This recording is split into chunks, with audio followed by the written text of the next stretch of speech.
Hello and welcome to the Gaunt Marches Freebooters in the Frontier edition. This is session 3 of 3 of Into the Wild. And I just wanted to start the session without recording before my players reminded me that some people might be interested in listening to us. So we have 3 wonderful players, and we start the game with imagining that our adventure is a television series. We see an iconic scene from all the characters, either from a session that they were in or an adventure that we haven't seen on screen. And we start with Pavel playing Hugo. What do we see? So we see Hugo. We see Hugo sneaking on the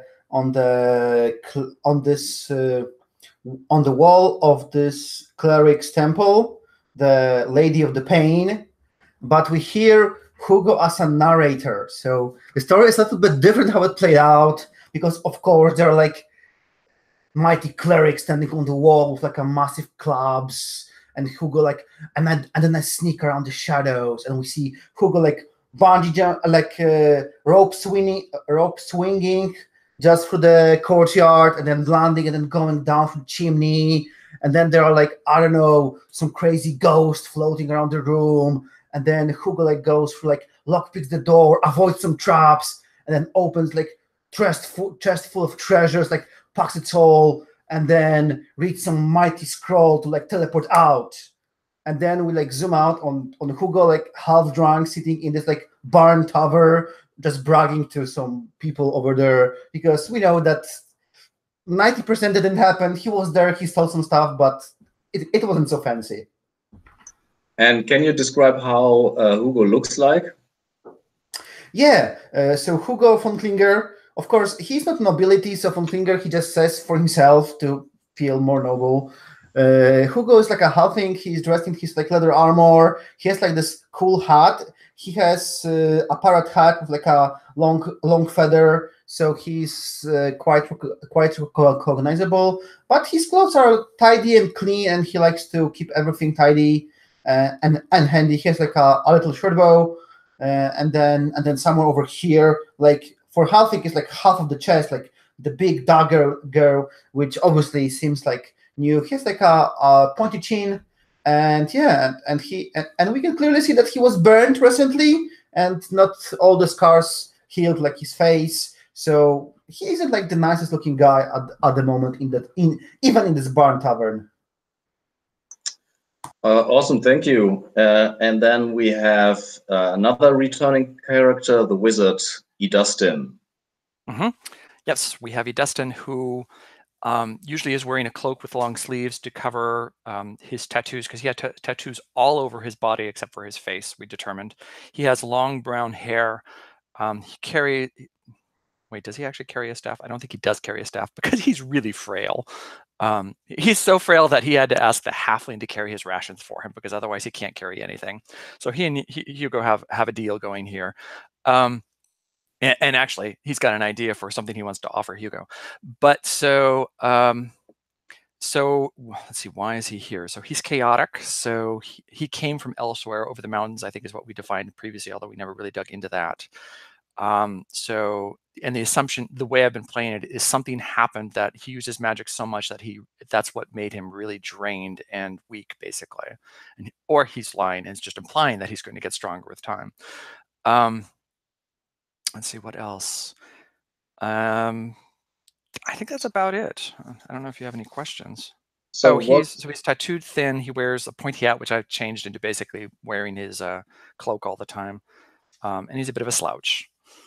What memorable scene from last session or the first session would we see in a trailer for the television series? Last session, let's see. Last session, I'm trying to remember what he did that was memorable. I mean, in the beginning, there was the altercation with the demon of rage. Sure. That could You be were it. That could be pulling the other magic user out of the summoning spell that the demon was using to transport them away, because they had that big. There was that big sort of heat shimmer around the two of them as the demon was sucking Budbayar back into the other dimension, and Dustin cast a spell to weaken that summoning, and created sort of a push into the bubble to grab Budbayar and pull her out. However, Budbayar was then stuck in that bubble for the bubble that Dustin had created for, I guess a couple of days by mistake. So she was being rolled around, which I don't think she was. I was just saying that Dustin rolled her around for the first part of the session. Yeah, so you have to know that his traits are he's loving but ruthless. So it's a tough love. All right, and then we have a new character, Ibis, played by Chris. Chris, so what adventure would Ibis have had in the past that is like evocative or like describing what Ibis is all about? So I think we see Ibis, like we see a vignette of him like trudging through the wilderness, like he's coming out here maybe, and we're kind of seeing that. And Ibis is this tall, very, very hairy man, but he kind of has this innocent face underneath it. So he just has like a big beard, but he still looks really young. We don't. He has a big mouth, but we don't see that in this vignette. And then we see him kind of stumble into this ravine, and the land is fallow and dark, and kind of feels off. And there's this giant bear, oversized bear, but its flesh is kind of falling off in places. And the bear just charges Ibis, and we see Ibis lift up his shield and kind of take the brunt of the bear charging at him, and then like deftly pull his spear off his back and find the exact right place on the bear, and just skewers through and then forces the bear to the ground. Awesome. What you could do if you want to, you can write down the, is it called pelt of the bear? Or is it as, something that you could trade or try to sell? Yeah, I might have part of it if maybe there's a part that wasn't diseased. It can still be like a shabby trophy. Yeah. Yeah. Cool. So, who of the other guys would know Ibis? So, Ibis, do you? So a little bit about the Gaunt Marches, maybe. We're starting in Goldbridge, which lies at the south end of the Kyrgyz forest, which is a huge forest area where gigantic mesas stick out. It's a dark forest. Maybe it's the forest that you came from with the ravine. Then to the west and to the south, there is marshland, swampland. And to the west, there is a savanna area called the Element Fields. Would you, Ibis, come from somewhere in the area? Do you come from like a different continent, from beyond the mountains in the north? Or are you more or less a local?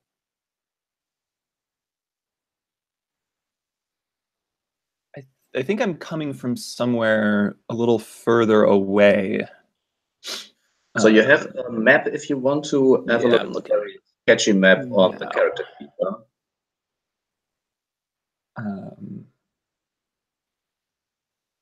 So one direction would be like going through some marshes and.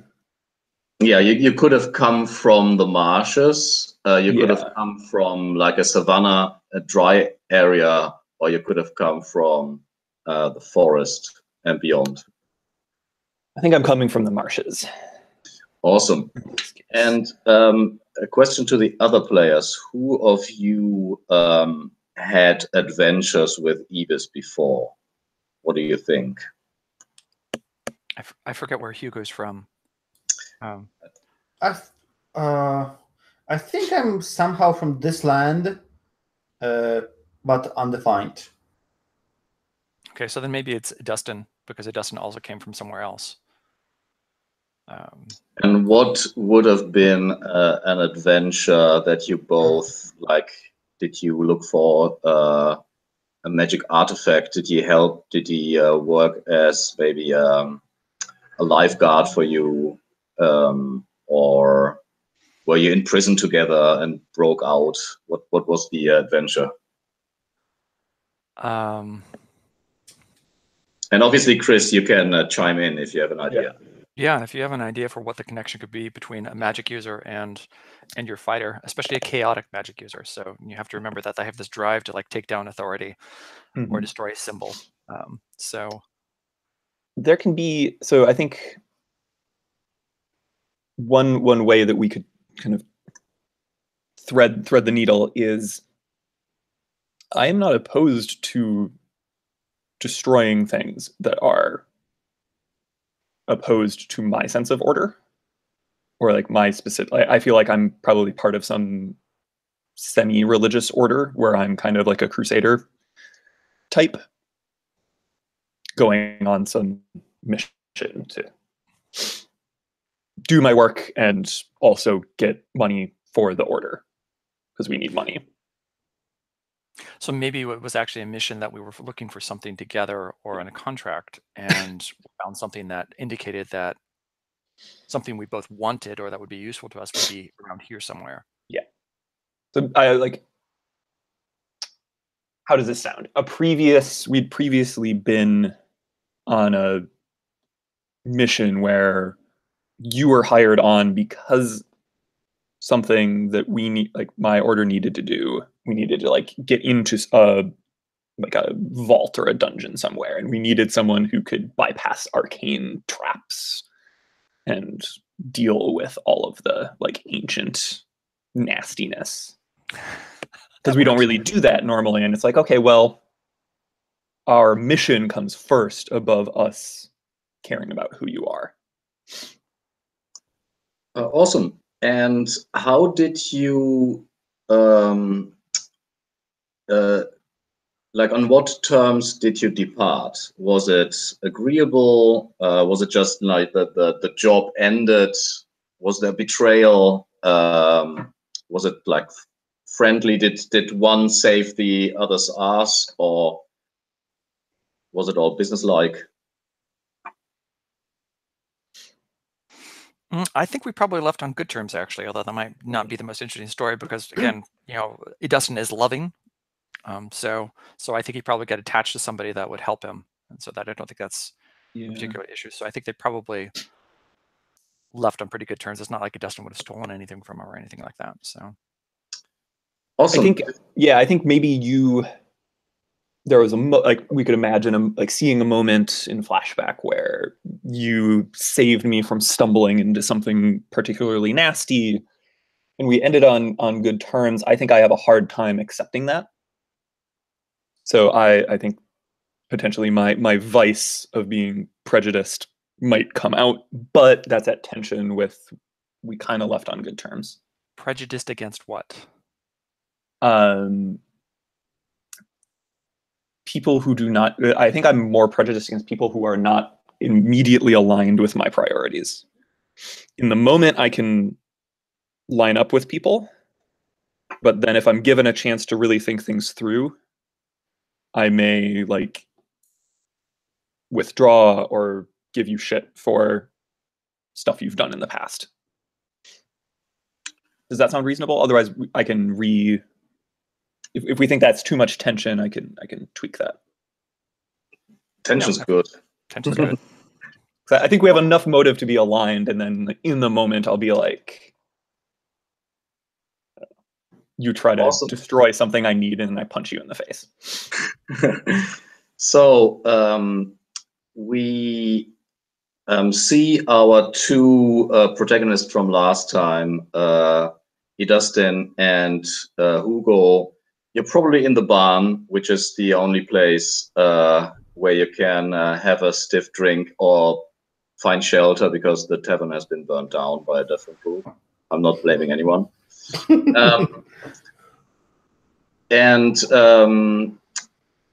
So there's this huge. Is it huge? Yeah. Ibis, the huge warrior with a spear and probably a bear pelt over his shoulder coming in. What is Hugo doing? I think Hugo was just like caught mid-sentence, saying to Idustin his mighty plan of how they are going to sneak into the Barrow-mounds, and then and then we put this like blankets with the grass on it over us, and we crawl and we crawl and we get there unnoticed. Like, and we could really use this guy as a distraction, I think he will attract all of the Ezra Goatman, yes, over there.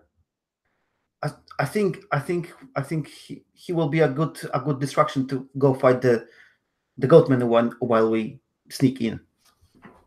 So I think that means that probably Dustin was not had his back to the door this time around, and so turns around and sees, and Ibis is probably surprised to see him, but Dustin will break into a big smile. It's like, Ibis, how good you're here! Just what we needed. Okay, not the greeting I was expecting, but and I think I walk over and I'm like standing behind your seat, Dustin, and I stare down at this little man in fancy dress. You saying I look like a goat? Oh, of course not. Although you have the furry thing on your back. We were just discussing the presence of the Goatman, not far from here, if you're up for some adventure. So while you look over Idustin's shoulder, you see they're both sitting at a huge table, which is partly burned and salvaged from the tavern, and scratched on the surface is a map of the surrounding area that you can also find on the Character Keeper. And the barrow mounds that Hugo was mentioning, they are to the north. Just for completeness sake, there are also other rumors floating around. I think you have heard that. So what have you heard?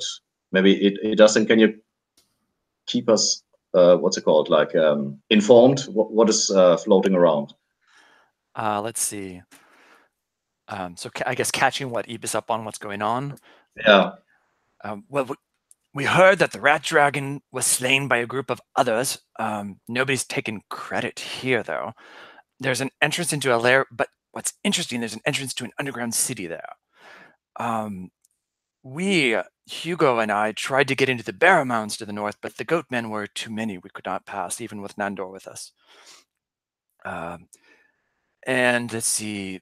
There's also, I don't know if this is of interest to you because I can't see how, Queen Ashera Nu showed up in the forest. She seemed to be come in the form of a talking tree. The many animals in the forest worship her.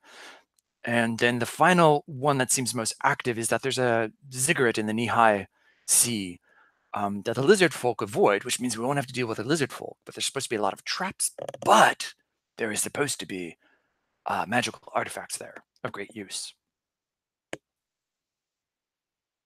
So those are the active ones. So you could talk among yourselves which you find most interesting. You can also keep an ear out, interact with the other people in the barn. So we are in a barn. There are other tables. There are people serving beer and goat milk. It's not really buzzing at the moment because it's early at the day. But there are enough people drunk enough to spill the beans. So if you want to talk to other people to get new rumors. That's an option. There are also job opportunities. I think 8 of them. If something sounds interesting to any of you, I will just go to the bathroom for 2 minutes. Maybe you can talk amongst yourself what you find the most intriguing.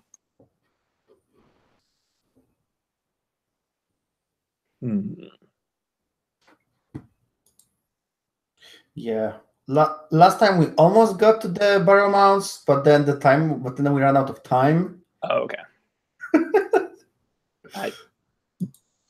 Well, the ziggurat is also interesting. So I'm up for ziggurat or trying to get into the barrel mounts. Those both seem fine to me.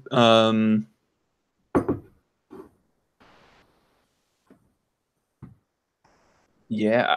So yeah, I'm fine with just essentially beating the crap out of some goatmen and trying to get us into the barrow mounds, or yeah, I'm actually curious. I think for 2 sessions we didn't roll a single straight fight check, because we were before you joined we were 4 hit points each. So, and Hugo already almost once died. So for 2 sessions we didn't roll a single combat check. It was crazy.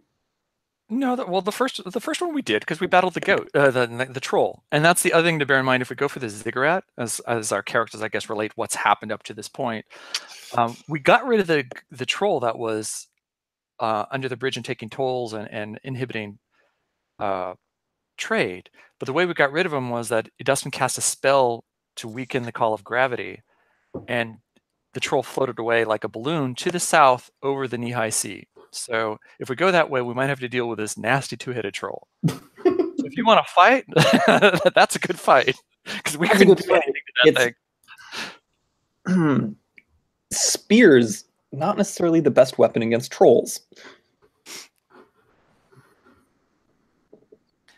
Yeah, I guess also bring torches. Or to a sea, a knee-high sea, yes. Which is probably a chest-high sea for Hugo. Yeah, probably.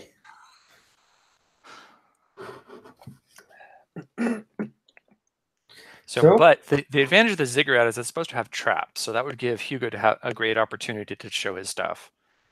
And I imagine there's supposed to be monsters in there also, so that might be the one that's sort of best for the 3 capabilities that our team has. Yeah, magical part of me wants to finish the barrow mound just because I like to finish things, but it's don't want to just run away.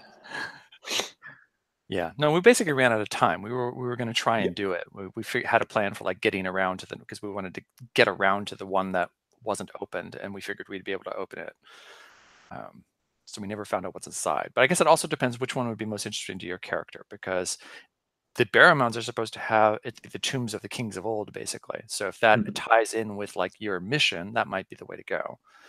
I could see tie-ins for either. So the kings of old, legendary treasures. Maybe there's maybe I've been given. I can imagine me being given a longer term commission of why I'm coming here, where it's not just I'm not a paladin on a single quest. I'm this heavy hitter, crusader that came down, and they're there's a bunch of old stuff here that is of interest to our order. Find what you can, learn what you can, bring back what you can. And so the legendary treasures of kings of old, definitely of interest. Ancient magical artifacts within the ziggurat. I could see that going either way, of bring it back or destroy it because it is a power of chaos. So I think either of those would work. Yeah, the ziggurat could work for both of our alignments also, in the sense that for Hugo and Dustin, in that we could be, attacking basically a symbol. So. Well, unfortunately, lawful and chaotic, whatever if it's symbol of the order, then probably lawful will need to protect it. So, but yeah, ziggurat seems like fun. Although I was thinking about us using some downtime to prepare for the barrow mounts, because I have no idea how to prep for the ziggurat. Because yeah, I think Hugo still needs to recover for the downtime.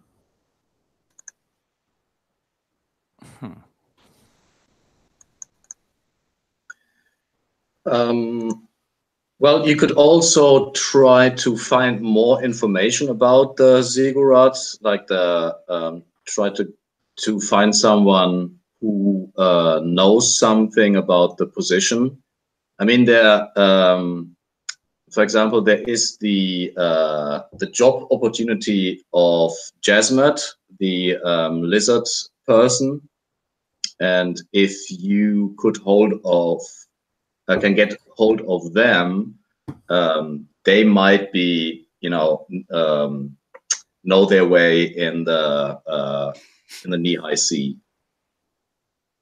You can also try to get retainers, by the way, people like guides or torchbearers, like this.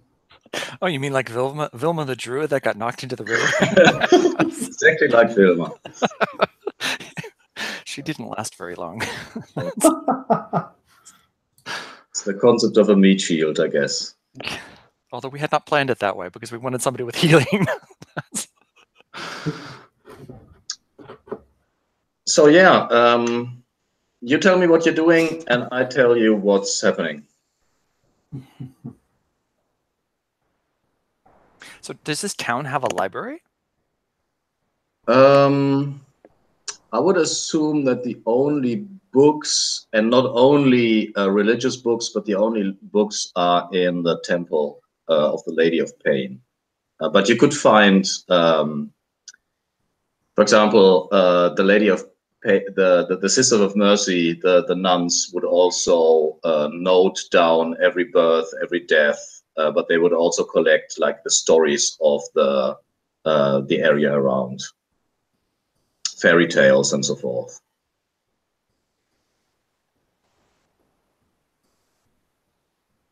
Well, the other thing we can do, so we could either research, I guess is what you're saying, craft something if there's something. So if we do research and determine we might need something, we could craft it at the same time, I guess, if we take things in turn.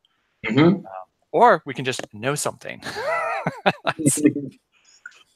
Yeah, that is true. That is true. You could, like for example, Ibis could have studied sometime in, the library of his order, and could have stumbled upon, knowledge concerning the ziggurat. Yeah, it could have been something that I was in prepping for coming down here. Exactly. Yeah. Do we know who is the ziggurat to, or it's a ziggurat as in a burial ziggurat? Well, the only thing that you heard from a drunk at the party at your, I think it was the what's it called, the victory party, when you defeated the troll, is that it is a ziggurat in the knee-high sea. But I mean, traditionally, these are built to bury, again, priests or kings or something.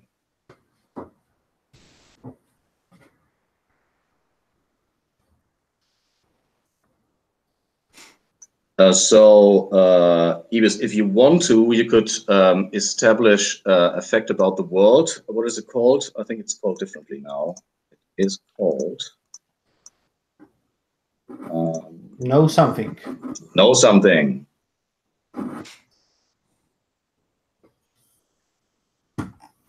You can roll physical dice if you want. There's also a link on the character keeper for roll for your party side. All right, that would be plus int. Okay. Yes. I can do that. 8. And on an 8, I will tell something useful about the subject. So where have you stumbled upon this information? I think it was like they gave me, before I headed out, my order gave me like a briefing about the area.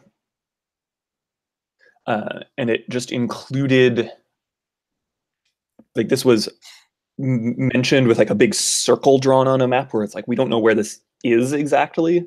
And then this like cryptic note that they had from the archives. So it's not like they had a book on it. It's like, we know this tiny bit of information about this that makes it interesting.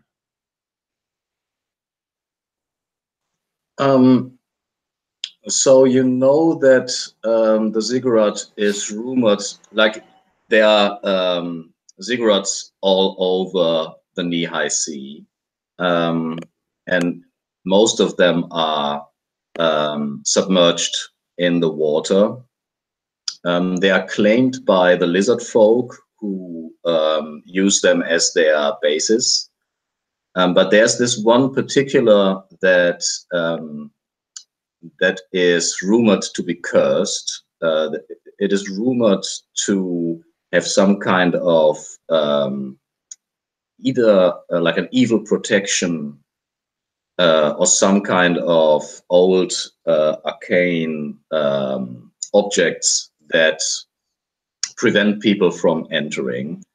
And you only know that it is in the southeast, south of like maybe a week travel south of Swinford. And that's, I think, about it.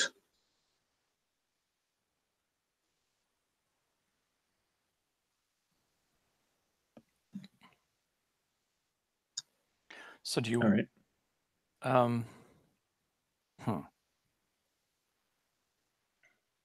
Trying to think what would be the next best move. I think the next best move then is probably for me for Dustin to like take that and see if he could do some research in the Temple of Pain, of the Lady of Pain. Mm-hmm. And the reason I'm sort of putting that out there is because then I think Hugo would probably be better at crafting something if we need something. Could be wrong. Maybe it goes the other way around. Maybe Hugo does the research in the Temple of the Lady of Pain. I mean, he knows his way. Yeah, that's true. Maybe that's better. Maybe you go in and steal what we need, like from the library. Come on, Hugo. You can do it. You know your way in through that chimney. You don't. Yes, you don't need to convince me twice to steal something from those nasty pain-loving priestesses. All the pain they delivered to me. It will be a sweet, sweet revenge. Oh, come on, Hugo. Maybe you really like it. You keep going back for more. I already spend there too much time. The amount of pain is just about it. However, yeah, I hope they will not remember me now. No chance they have seen me stealing it. So yeah, I might as well go and find the book, and then like after I like search their library, I will probably like try to. Not sure if there's a need to steal the book. I might as well just go and research the topic if it's there. Unless the book will be like, I don't know, secured, hidden, and not available, then maybe. Yeah, I think so. Your approach is to just go there and ask them. Yes, if they are the ones with the library, Hugo might be despised and afraid of them. But as long as they don't know it's him who stole it, he will go and ask politely and go into the library, wait for them to bring the books, and then just read. So yeah. So when you enter the temple is always dark. The light through these stained glasses is red and creepy, and there's the sound of whipping. There's the sound of lust and pain from from these. What's it called? The booth. It's not called a booth. It is called a. Crystal, help me here. A Confessional? Confessional? Yeah, there's this confessionals where you hear the sound of flagellation and of pain. And there is one of the sisters approaches you. They normally have their face. They're normally facing down, like the women in the Handmaid's Tale. But she actually looks you in the face, and she has a wry smile on her face, and she says, "Herr von Klinger, we are so happy to see you again. I knew that you would come. How can I help you?" Greetings, sister. Pardon me for not recognizing you. I was flagellating myself. Too powerful last time I was here to remember anything. Anyway, this time I was wondering if I could use your library to read about the surrounding area, and maybe you have some books about those lizard folk and their temples and their burial grounds and this sort of topics. She looks a bit disappointed, as if she was expecting you to read on liturgy and religious dogma or something. So make your, I would say it's charisma. It's research with charisma. Or what would you say? Because you ask her to do something. Well, I asked her to just give me access to the library, and then I'm looking at int to pour over written material, because with my charisma, it's like a shoot to the foot. So yeah, and you're completely correct. You want to gather information from the papers, and that is int. You're correct. So roll that.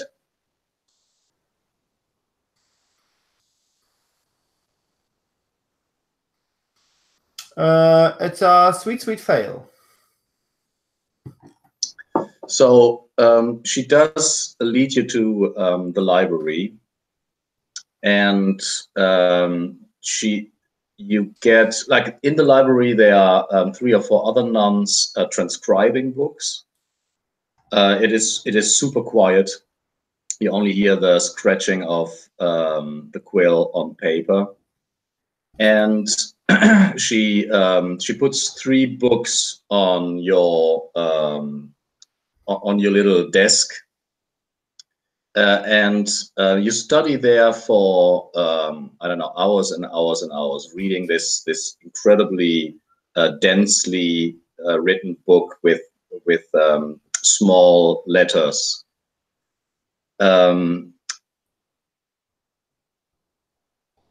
And let's see, what is the rest doing? So what is Dustin doing in the meantime while you were studying? Well, how do people usually get to the ziggurat? Do they just walk through the knee-high sea, or do they get rafts? That is a good question. So you can walk, but it is like very awkward, because not only obviously you get, like, your legs would be wet all the time, but also it's dangerous because you can't see what's under the water.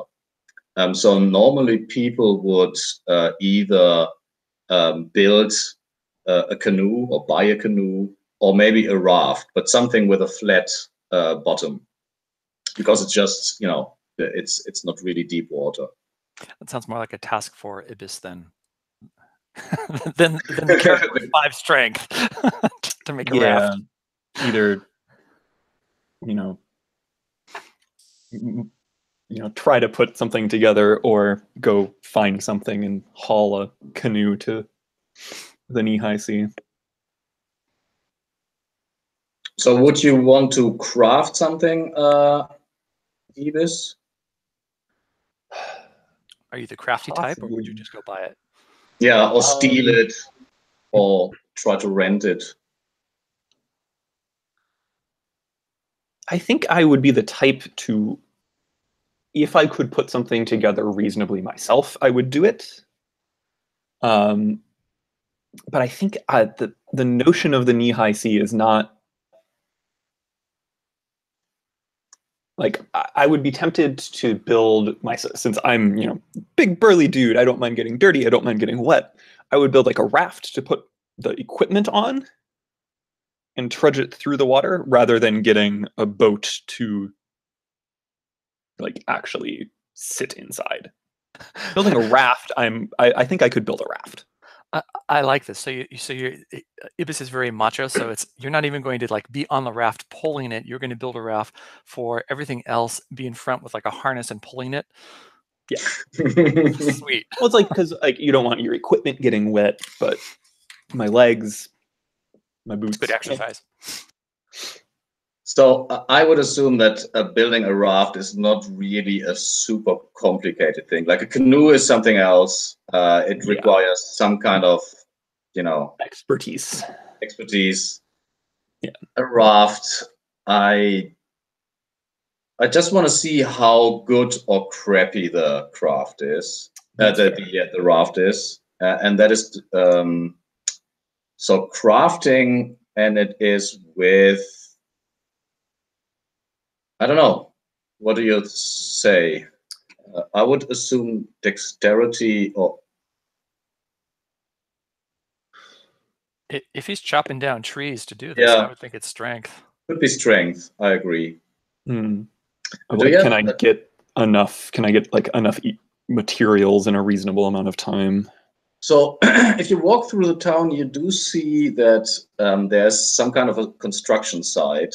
There's like a half a dozen dwarves tearing down the old inn, and they're definitely like these gigantic logs that haven't been burned, that you can just use to tie together and make your craft that way. Otherwise, you would need some kind of axe or something to chop down trees. Yeah, I think I'm okay with trying to either like get some of that existing material, and I think I'd need to buy some like rope and stuff like that to actually put together something like a raft. Yeah, so let's look at the craft move. When you spend 1 week of downtime to make something, you first need to convince the judge that you have the skill. You do. You need to gather the necessary supply. So you have the wood, I assume, if you ask the dwarves nicely, and then you would need just the rope, I think, maybe like a saw to put the, you don't want different length of to make it actually decent. That seems reasonable. So let's see. There's a marketplace that we can look over. Do you see gear? Oh, there's gear. There's rope, cost 3. Yep. And then Then there are also some crafting tools under tools. Let's see. Yeah, I want to say it's another maybe 5 silver pieces. So I guess I will pay for this, yes, because I'm not sure if you have coin. I do not have much coin. So it was. I would gladly. So how much it was? Rope and 5 and each silver for rope and the tools to put it together. A total of 8, yes? Yeah. Yes. Okay. And then is it doesn't doing anything?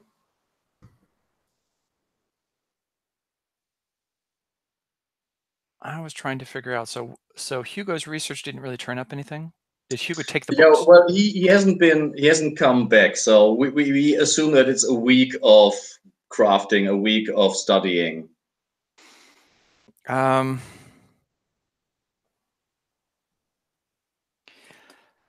Maybe a Dustin actually.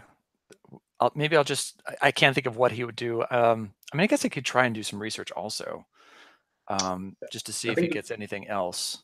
Yeah, last time you transcribed a spell of Batbaya, but she disappeared, so that's not an option. Right. No, I wasn't going to go. I've got 3 spells. That's pretty good. So wisdom to keep an ear to the ground, into pour over written material. Don't have any written material. Charisma. Well, that could be fun. You don't know this, Ibis, but well, you should know this, that Dustin has a 4 charisma, so so he doesn't do very well with people. Let's see. So where else could it be? Well, maybe he went. There's got to be like archives in this city. So maybe the tax person has archives, like various trade things that might give us an indication of something. That is true. There is there's the mayor's house, who might have History. books. That's the tax collector's office, which is this old columned building. So I think that's where Dustin will go. Is he'll try and go get do some research there, see if he can find anything of value, maybe some old maps. So when you approach the tax collector's office, which is the tallest building of the whole town, also in the center of the town, at the market square, you do recognize that there is like a standard. Is that an English word? Like a flag on a pole with a coat of arms on it, and the coat of arms is a white, what's it called? A lighthouse, a white lighthouse with like a glowing red eye on top instead of the mirror, and 2 white crabs to the left and right, and the background is blue. And it hasn't been there the last time you were at the marketplace, so that's something that you see. You also see the last time there were like 2 soldiers from let's see, what's her name, Lady Zikumbang, which is the tax collector. She had her soldiers positioned in front of the door, but this time there are 2 different soldiers in a very ornate-looking blue plate armor and pole arms, but they just stand there to the right and left of the door. What do you do?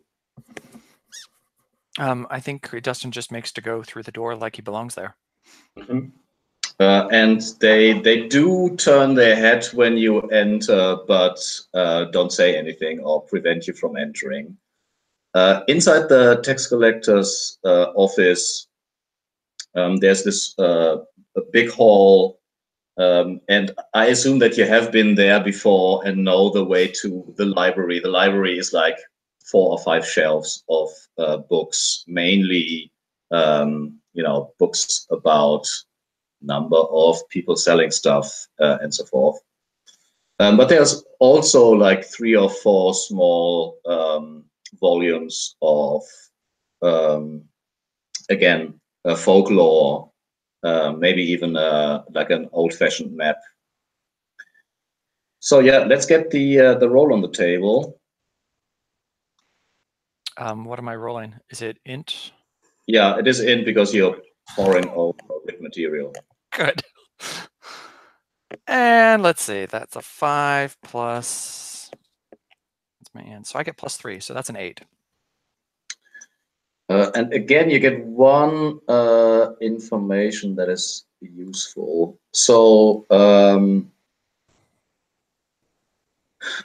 well, you find a like an old scroll that is definitely at least a couple of 100 years old, and it is by some kind of clerk writing down like the specifications of an item that that a wizard wants to sell at the market, and there was a dispute about what what the text would be. And the artifact was described as a how would they describe it? They would describe it as a lightning machine. No, not a lightning machine, a lightning box. And the lightning box was broken, and that's why there was a dispute whether or not the price that he asked was unreasonable. And it was questioned if the machine could produce lightning at all. But as part of this scroll, the position of the location of where the lightning box came from was specified, which is not only like a week south of Swinford, but also to the like about 3 days east of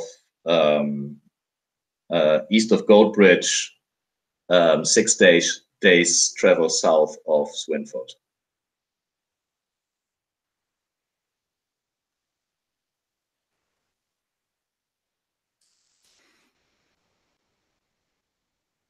So that puts it in the knee-high sea? Mm-hmm. Okay. Sweet. So I think Dustin's happy with that. And scampers off back to go eat because he always eats. That's what he does. Yeah. Okay, so the week, like Hugo, you do have to. You can't take the books out, and they say you need to. If you want to study these books, you need to stay in the temple for the duration of your research. Do you agree? But do I have to attend your regular flagging exercise? No. You are a guest of the Lady of Pain, but the lady does not force anyone to do anything. Well, you're very welcome to join us, though. I think for the time being, I have nothing to repent for, so I will take part in your. I will use your venue to stay here for the duration of my research. So during that week, obviously, all the memories from your from that horrible night when you lay there with your burning wounds come back, and every night the same nightmare occurs. You are wrapped in some kind of linen, but your skin completely has disappeared. It's just that nothing is protecting your body. You hear the singing of the nuns. You hear the whips.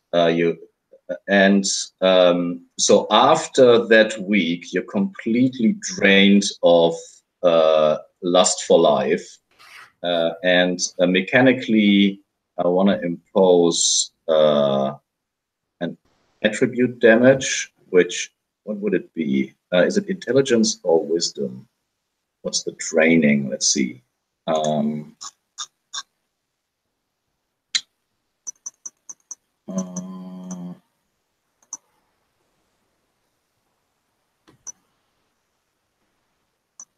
So I want to say it's wisdom, and roll a d4. That's how much. Yeah, fear, trauma. That makes sense.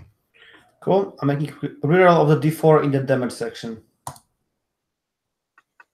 It's a 3. So enough to knock me down to +0. Yeah, you can write down as like the tag traumatized. Like you're traumatized by these weird women. They seem to revel in pain, and especially in your pain.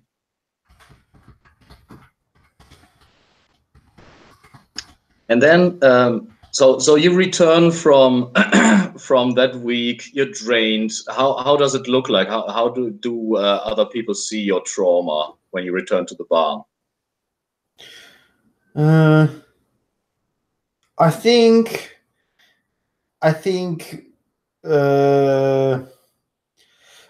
Hugo doesn't like. He just briefly says that the books were like not worth the effort, and then he just drinks himself to like unconsciousness very quickly, and then like the others have to like really wake him up, and he's like first day of travel is like a total nightmare because there's like a hangover and other stuff. So yeah, treating a trauma with alcohol is probably not the smartest idea. And then we have the end of the week for Ibis. Let's see how good or crappy your craft is. So roll plus strength. All right.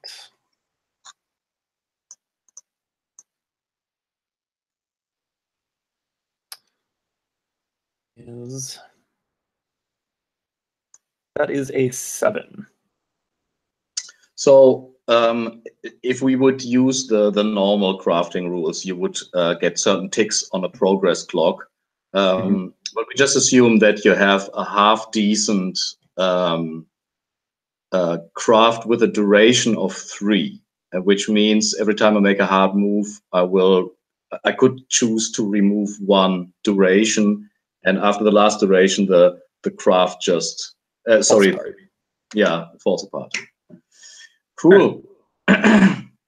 So after the week, it is a morning of a sunny autumn day. It's the 9th moon and the 3rd week of the 9th moon.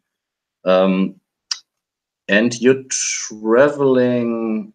So where do you, what direction do you pick? You could theoretically, like, you have a craft, so you would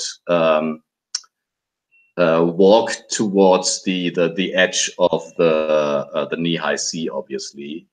But can you like give an indication on the map?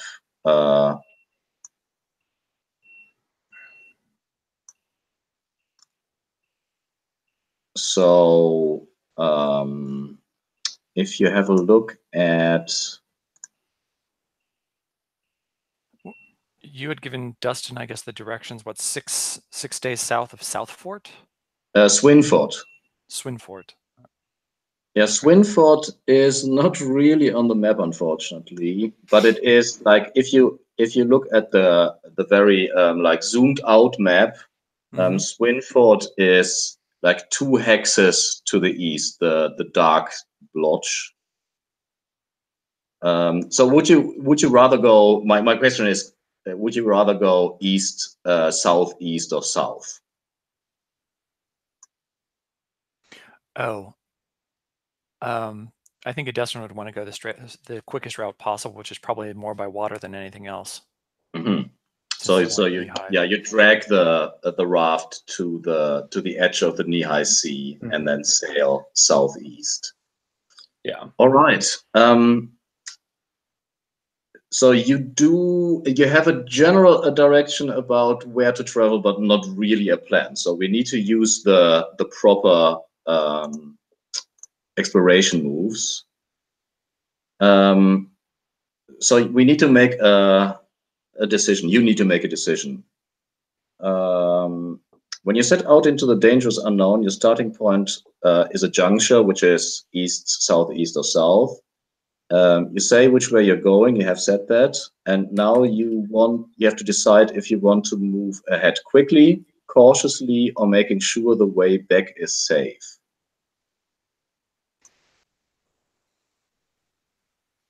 I think we would be cautious.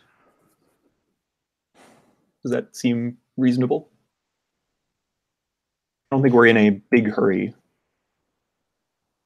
but I also don't think we're being incredibly careful. I think for Hugo, it's a yes. Cautiously is good. Let's walk slowly. My head is spinning. Yes, yes. And Dustin, you chime in? I think Or- Dustin's fine with going slower. Okay, when you move ahead cautiously, mark 1 on all active durations and choose a scout. Oh, I need to mark 1 on all active durations, which includes the raft. Brings it down to 2. Choose choose a scout to roll plus wisdom. Who would be the person with the highest wisdom? Who's the scout? Do you talk Hugo into being a scout, or because he's small, or do you do it yourself? Are you asking Dustin, or because Dustin's got a wisdom of 9, so We're all about the same on wisdom. If we had been extra cautious, then we could have had you roll int. So maybe not the guy with a hangover then. Yeah, no, that doesn't seem logical. So I think it might be a Dustin going first, and he's got his whatchamacallit. He's got his staff, so he could be actually prodding the area to make sure that there's no place that Ibis would fall through. Right, so he could like use his sink staff down into the marsh. Yeah, no, because it might be something muddy or something like that might suck you down. So, So the setup is that Ibis is you've built some kind of construction where you pull the raft, or are you on the raft and use like a pole to propel you forward, which is also possible. I think for the sake of the raft, I am not on it. Okay. Hugo is definitely on the raft.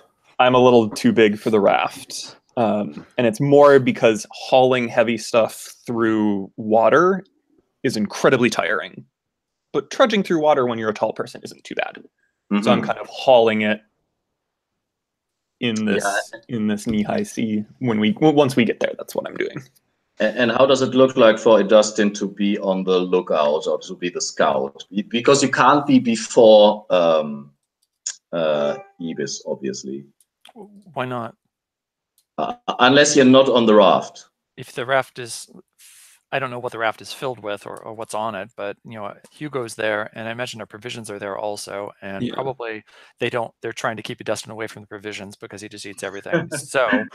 so he's probably not happy, but he's in front. Okay. But just to make sure, you are on the raft. You're not on the raft. I don't think Dustin is on the raft. I think whoever's scouting can't be on the raft. Yeah, okay. Makes sense. Yeah, I mean, I could see like that maybe Ibis is pushing the raft and you are in front and like looking for, I don't know. But it makes totally sense that you would be in front of the raft trying to find like a good route through the... Yeah, where I won't lose my footing or get stuck. Yeah. And then Hugo, you are on the raft, I assume, with a big hangover? Of course. And how does it look like? Are you sleeping? Are you like trying to motivate Ibis to run faster, or? I think the first 2 days. I'm not sure how much of time this move will cover.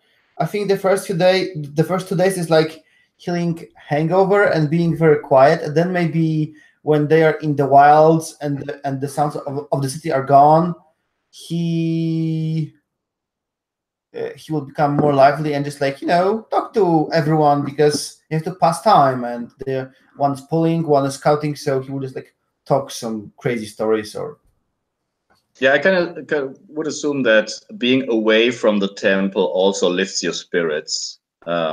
You do hear, the sound of nature, the croaking of the frogs and the hooting of the owls and so forth. All right, so Christo, can you make the scouting roll, please?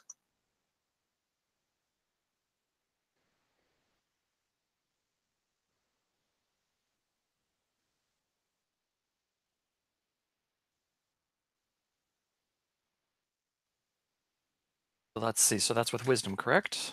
Uh, 'Cause we're moving cautiously. yes. Yes. Okay, so I missed. It's a 6 minus. It's a 6. Yeah. So that means I mark wisdom. that is nice. What was the roll exactly? It is 6. Like a 3 and a 3, or No, a 1 and a 5. a 1 and a 5? Okay. So no, you don't get a double of whatever the badness is.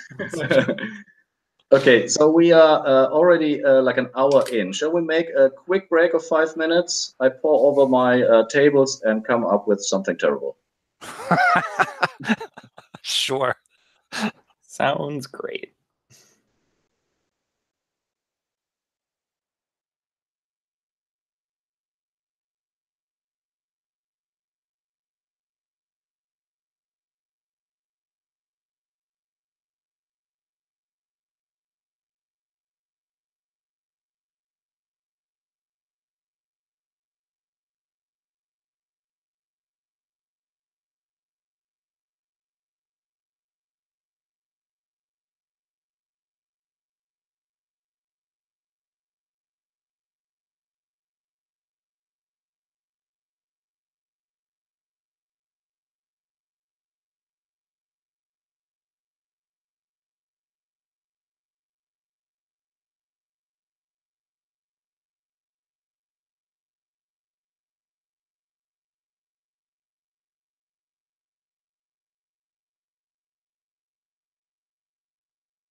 I'm just picturing us trudging through knee-high salt water in boots.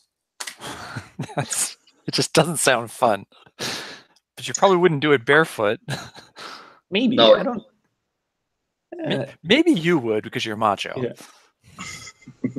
Maybe I'm actually like, no, I want my boots to be dry. I'm just gonna roll up my pants and trudge through the water until we get there. And the boots are on the raft or slung like easily over your shoulder. Cool. Yeah, I could imagine I like tie the laces together and like hang them over my shoulders. So about the Russians, do you want to make Russians a problem for the session? Because last time we didn't really care about Russians.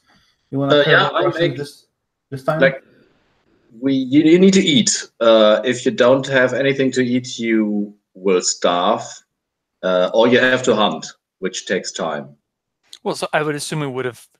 That's why we have the raft, is to carry rations or whatever else we might need. So there might be rope or whatever there. So maybe we stocked up on rations so that we could have, I don't know, what would we need? 2 weeks, 3 weeks worth of stuff for all of us?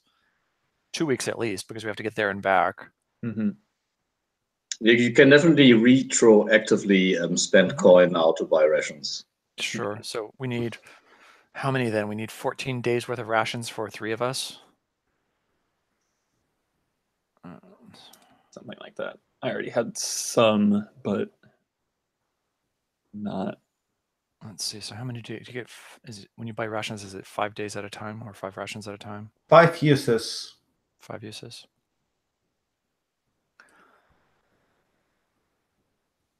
So 3, 10. So we need 9 sets of rations. Does that sound right? Yes. Okay. Well, I'll pick that up. 9 or 10. Where are they? Are there different levels of rations, or is it? There are only rations. 3 coins, 1 weight, 5 usage. 5 uses. 3 coins. Okay, so we said 9 times 3, so 27. Okay. Each one of us has a pack of rations, so I think you need to buy 6. You're forgetting who you're traveling with. Okay. Having extras, given that we have the raft, is maybe a. Yeah, and you're forgetting that Dustin is a glutton, so. Yeah, that's sure. his vice. So he's gonna, he's gonna eat more than his share. That's why you're keeping him off the raft, I thought. Cool. Awesome. So, how far ahead is Dustin when he scouts? Not too far. Probably only about 10 feet. Just enough time so that Ibis would have time to stop and change direction. Mm-hmm. So,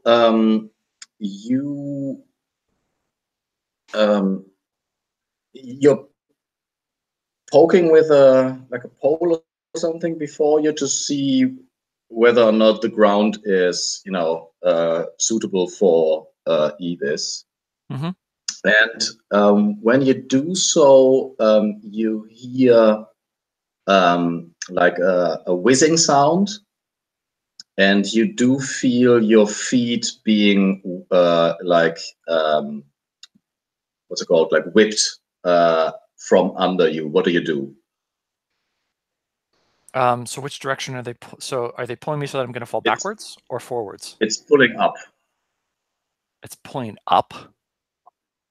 So there's something above us. Something is entangled in your your feet seem to be entangled with something. And if you look up, above you is a like a tree what's it called, like a branch, and the branch hanging is a rope that is attached to your legs somehow and is about to pull you up. So giving more of the landscape. So in this sea there are trees and stuff. Yeah. It's like in the Morova swamp. Is it, what's it called? Oh, mangrove swamp. Mangrove, probably, yeah. Okay. Yeah, then I So get that. There are trees. So you're thinking like or something like a bayou, like Louisiana. Mm-hmm. But not that's what I'm picturing. Yeah. Okay. The difference. Well, that's People- nice. At least we're not out in the sun. Okay. Until you I step don't on think it. Yeah, I don't think he has much time to do anything. What would he do? He doesn't have. What does he have? Yeah, he doesn't have a knife or anything like that. So That's a problem. his only option would be to. I think he would just say "Ibis" as he gets pulled up. And while you are so the rest of you, is especially Ibis, I don't know if you is even awake, but Ibis sees how Idustin is pulled up, and at the same time you hear like a chime of, I don't know, like old metal pieces and bones like cluttering.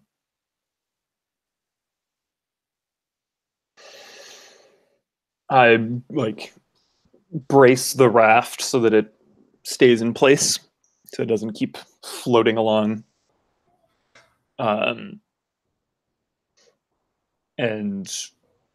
pull out my spear, and I'm just like looking around, trying to like I think I see. Do I see Idustin get like hoisted up out of the water, and I'm just looking around like.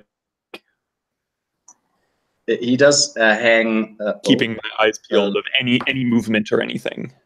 Yeah, let's have you perceive. You're perceiving potentially dangerous things. And I totally imagine, like, because the raft stopped, there was some shouting, like Hugo just like comes, what is all this shouting about? And why did we stop? That is very bad. That is a 4 on perceive. Guys, don't forget to mark experience. We are farming experience. Yeah, I know, and you need a lot in this game, so this is a good thing. It is a very good thing. Mark wisdom. Yeah. So we now see the situation from upside down, from Idustin's perspective. And you see Hugo on the raft shouting, and you see Ibis frozen and like looking around.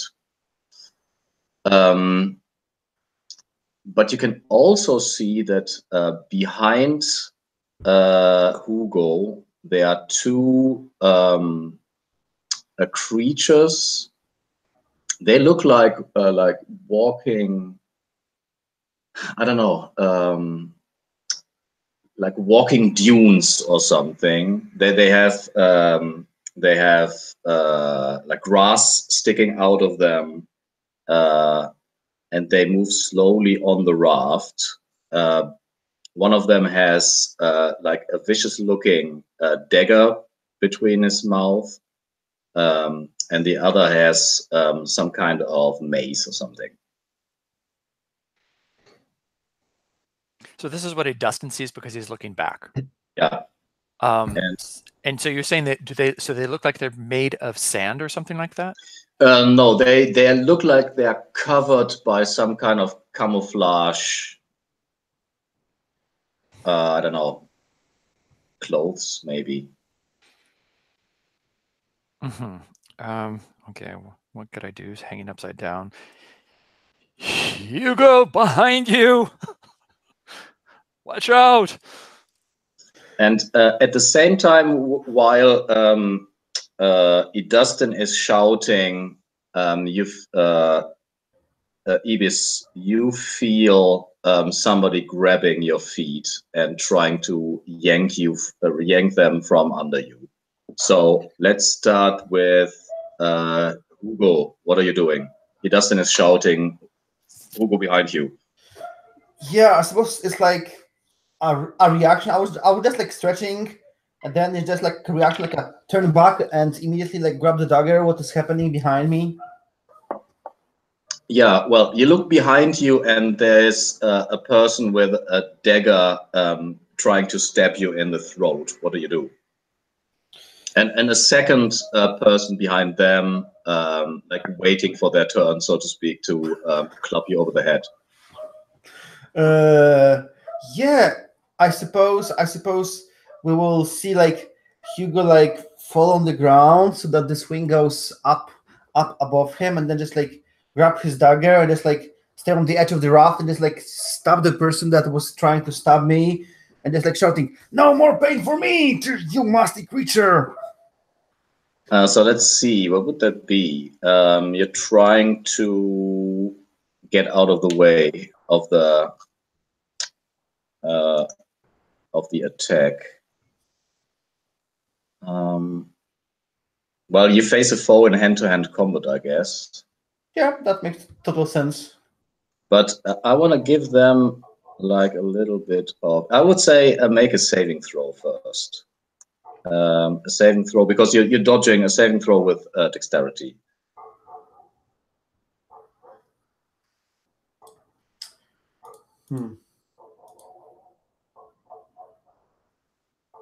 Oh, it's get even more interesting. Snake eyes. Snake eyes is always good.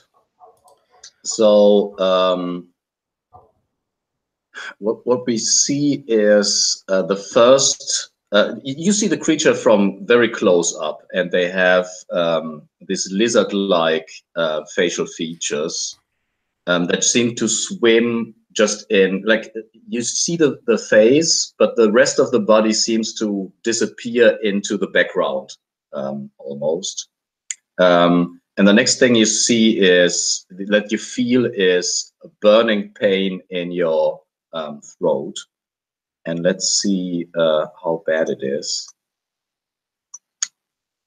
Now, what do these creatures do actually?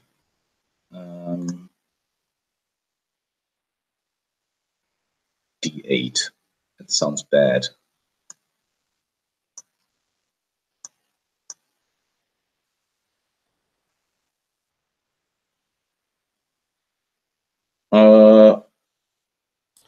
Something is that an 8? Something makes me feel that we will not reach the ziggurat today. Me neither. Oh, it's two damage. It would be like if you have armor, you can subtract the armor, obviously. And then the second one is swinging his cleaver and is trying to finish you off. But we want to see what how Ibis is reacting to the attack from under the water.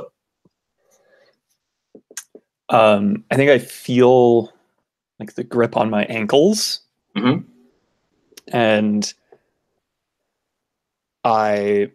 is it like grip on both ankles, or is it like yanking just like one? It's one ankle. Okay, with one ankle, then I'm going to stab straight down with my spear into, like, if I'm feeling the direction of the pull, then I'm like aiming for where the arm would be of whatever's grabbing me. Let me see, what would that be? Because, I mean, you can't see it, but you can, like, follow your instinct. Yeah, I'm kind of imagining this is less me trying to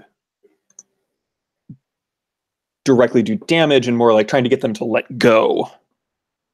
Yeah, that sounds great. It's making a saving throw with, I want to say, intelligence. You're thinking fast.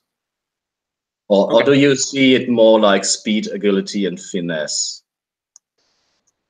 Like, your problem is that you don't know where they are. You need to, like, you're trying to follow your intuition. Where would it be? Where would the yarn be? Yeah, that sounds reasonable. I'm just like trying to make a split-second decision of like, oh, there you are, and stabbing down. That's a 7. So on a 7, a hard choice. Well, so you get away from the creature, but I want to say your boots, your boots fall into the water and disappear. And Dustin hanging upside down from the tree. What do you do? Dustin, do something! Don't just wiggle down there in the air! Do something! Help me! So there's one. Are both of them attacking him or one? So there's two attacking Hugo. You can see that Ibis just got away from something holding him underwater and is now, I don't know, hold on a second. What is Ibis about to do? So what would Dustin see? Are you more likely to help Hugo or try to help Dustin or try to get the creature underwater?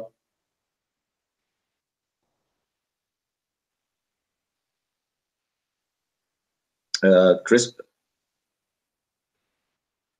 Sorry, that was kind of breaking up. What was that? So my question is, what would we see? What is your plan? What do you want to do? Help Hugo, help Dustin, or kill the creature that held you, or look for your boots? The boots I can find later. They're already wet. I think you see me glance over at Dustin, and I'm like, better out of the water than in the water. I mean, Dustin is a magic user. He doesn't beat things over the head. He doesn't need to be able to move. It's fine.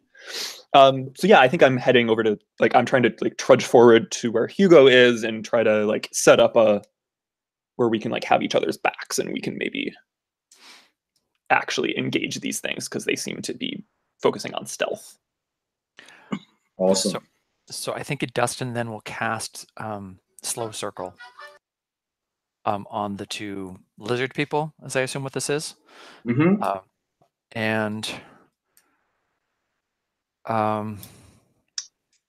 Yeah, let's have a look. I need to open the. Yeah, so the range looks like it's near, and I'm not going to be Dustin's not going to be pulling out his orb because I don't think he can. So he's going to be limited to 5 power. So he's going to do several targets, which is 2. Near, because it's a stone's throw, so that's 2. So that's up to 4. So he has 1 more. So it's going to be minor. So I think it's just going to be minor slowing them, which I guess gives us +1, maybe. Yeah. Does that seem reasonable? Because I think that's so. It's basically making them slower than they would usually be. Yeah, giving the your allies a small advantage by slowing them down. That seems reasonable. Yeah. So okay. Let's roll this and see what happens. You should all be happy that this is what Dustin is good at because it's intelligence, and he's got an 18 intelligence. So yes, he blew that one out. I rolled an 11 + 3, so he got 14. Awesome. Oh, actually, another way to think of this is it could basically give everybody +1 armor against them. That might be the simpler way to do it. Well, no, because you could attack and also do well. So I guess it's just +1 in general, maybe. Yeah, I want to say yeah, a +1 while engaging with the lizard people. I want to say so ongoing until what was the duration? Oh, we didn't set that. Dang. Okay, so that can't be that strong. Okay, then I'm going to narrow it down. It would only be instant then. I think he's going to have to make it. We never figured out what these durations really mean. Well, instant is instant, and then permanent is permanent. Yeah, and the numbers is like they last as long as I don't make a move. When I make a move, I can just reduce 1 duration. I cannot remove 2 durations. Okay, that's interesting. So then we wanted to at least be a level 2. So that means I'm going to have to narrow it down to 1 target. So it'll be the one that's like is actively attacking him now. I think you said a cleaver was coming down on Hugo. Yes, yes. The guy with the cleaver is now about to hit Hugo. So just quickly, how does it look like when you cast? It's relatively subtle, I think. Sure, and relatively fast, and I guess it actually sort of sounds like he's speaking in slow motion as he casts it. So his words get slower as he's doing it, and what I actually picture is that it sort of leaches the color out of whatever the target is a little bit. Ooh. As that happens, so things sort of go monochrome. Nice. Hugo, so there's a cleaver coming down on you, but it seems to be a bit sluggish, a bit, I don't know, not as quickly as the first strike. What do you do? By the way, how big are those lizard men or whatever creatures they are?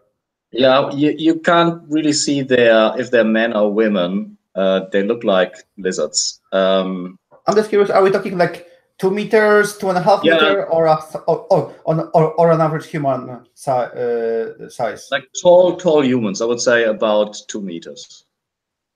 Well, I suppose we see first Hugo is doing like a backflip to like avoid the first swing, and then it's like kind of surprising because he finishes the backflip, and then we see like the cleaver going where he used to be. So he sees that this one's like slowed. So he does a little bit like Legolas stuff. So he like jumps on, bounce from the one guy, stabs the other guy, then like bounce from him, stab the one, and like land on the raft. Wow. So you want to damage both of them and dodge the first attack. Is that correct? Yeah. All right. I would say that's 2 rolls. Please have a saving throw to dodge the cleaver, and you get a +1 for. But you know that kind of like dodging is part of the fight, because on 79 you do get damaged. So kind of like rolling for every dodge. I'm not sure if you want to get that granular. Yeah, I was assuming he was just providing the fiction for what was happening in his moment of fighting. All right, then let's go with this. But I would limit the damage then to one of these. Who do you want to damage? I think it looks fictionally more easy to like stab the slow one because he cannot parry. So I think that's like the second one was like a flavor. The damage will go to like this like one that is slowed. Yeah, make your hack and slay with, or like a fight with +1, please. And I'm using precise weapon, which means I'm rolling dex, so it will be +3.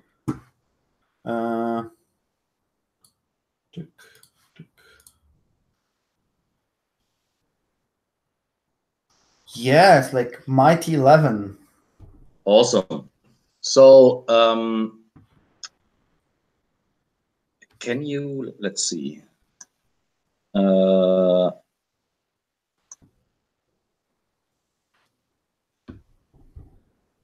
you don't have the choice to, like in normal dungeon world where you can deal extra damage or something. No, you just deal your damage. And I want to say the way you described it, you can deal damage to both of them because you were so successful with your attack. Okay. I wanted to hit the acrobatic tricks of trade mostly, but yeah, it makes sense, especially that my damage is so low. Cool. So I'm going to roll 2d4 and 2d4 in color yellow. Yes, one is hit for 4. I assume it will be the more slowed one because that makes more sense, and then the second one for 1. But the dagger has pierce 1. Oh wow! So the first one was 4 damage. Yes. And then one of it is piercing. You can definitely see that you sink that your dagger deep into. Where do you hit him or them? I suppose since I'm like acrobatically jumping from one to the other, it will probably be like thrust somewhere like in the upper body, maybe the one which I hit like for 4 is like actually like very near to the like throat, and the other one probably like somewhere under here, or maybe I touched his arm because he covered himself because it's like a negligible damage. You can see that the second strike just is not really connecting. Like you do penetrate the armor, but just slightly. And by now,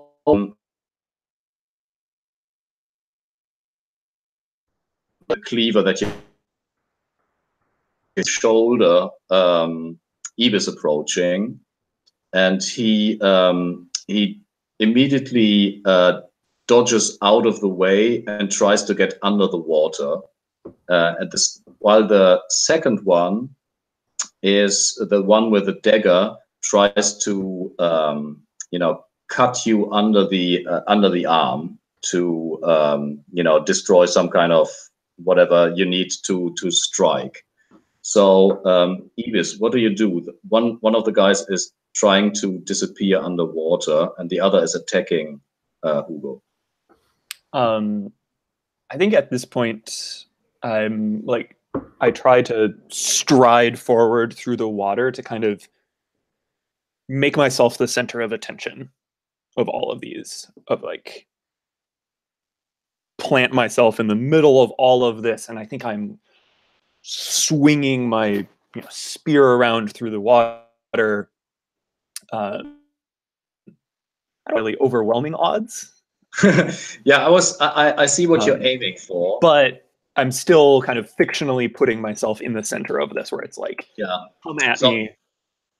If there are more lizard men than you were, that there are 3, the 3 that you have seen, and that's the same odds. So it doesn't trigger the move, but definitely you can make yourself hurt and try to grab the attention of the guy who is attacking. And I think if there's so there's just the one with the cleaver going after Hugo. Hugo seems like he has that under control. So I think I go to whoever is then like the closest after kind of I insert myself. There's the third guy, but you haven't seen them for some time. Anyways, so what do you do? Do you jump after them? After the one who is trying to disappear? Yeah, I mean, if I have a clear sense of where they are, I will like lunge at them and just try to skewer them with my spear. Otherwise, if there's one nearby that's more obvious. So I would say you can throw your spear to get the one who is trying to dive, or you can just make another step and try to skewer the one who's attacking Hugo. I'll take another step and attack the one that's near Hugo, and then we can kind of regroup together. Idustin, under you can see there is like the torso of the third lizard person emerging from the water with a spear in their hands, trying to stab you from under. What do you do? Well, since it's the slow circle is the thing he just cast, what he's going to do is he's going to cast it again, but it's going to be much more focused this time. He's going to try and stop the blood in this creature, stop the pumping of the heart. Awesome! Wow, this is pretty severe stuff. Let's see. Well, what I'm looking at is it'll be damage. Yeah. So, see, since you said, so he's within sword reach now, so he's close. That was where I was going. So that takes it down to a 1. So I got a 1. It's going to be instant, so nothing there. Area effect is 1 target, so that's a 1, which leaves me 3 to do a major effect, which could be 3d6 damage. Right? Did I miss anything? I think that is it. Single target, close, instant. and then a major effect. Mm-hmm. And I mean, I'm not a animal expert, but how's the blood circulation in? It's not active, isn't it? It's like you can. No, Oh, they've got hearts. So heart or Yeah. hearts. I think there might be some that I forget how many chambers they have actually, but yeah, they've got a heart definitely. So you want to stop the heart. Stop the blood flow. So in general, Yeah. so I mean, granted, they can go into hibernation, but this should be, since it's active, this should pretty much probably kill them. Theoretically, I mean, you think if the Would blood just damage freezing, their so that nothing's brain. happening. Yeah, yeah, it would be. I think it would be very shocking, sort of like a heart attack, maybe. Mm-hmm, yeah, I was thinking a heart attack. So let's get the roll on the table. Okay, so that's an 11. So I rolled an 8 plus the 3 for int. That's an 11. So it worked, yay! And now we got to see if I do any damage, because that's just not a guarantee, is it? Okay, I'm gonna roll 3 more dice just so I have damage dice of a different color. 3 dice 6, and I need to select the color. Shall I make them? We don't have any blues on the table. So that looks like 11 damage. Holy shit. I mean, obviously you kill the creature, and obviously there will be like blood dripping out of their ears and their nostrils or whatever it's called. But yeah, describe exactly how gruesome this looks.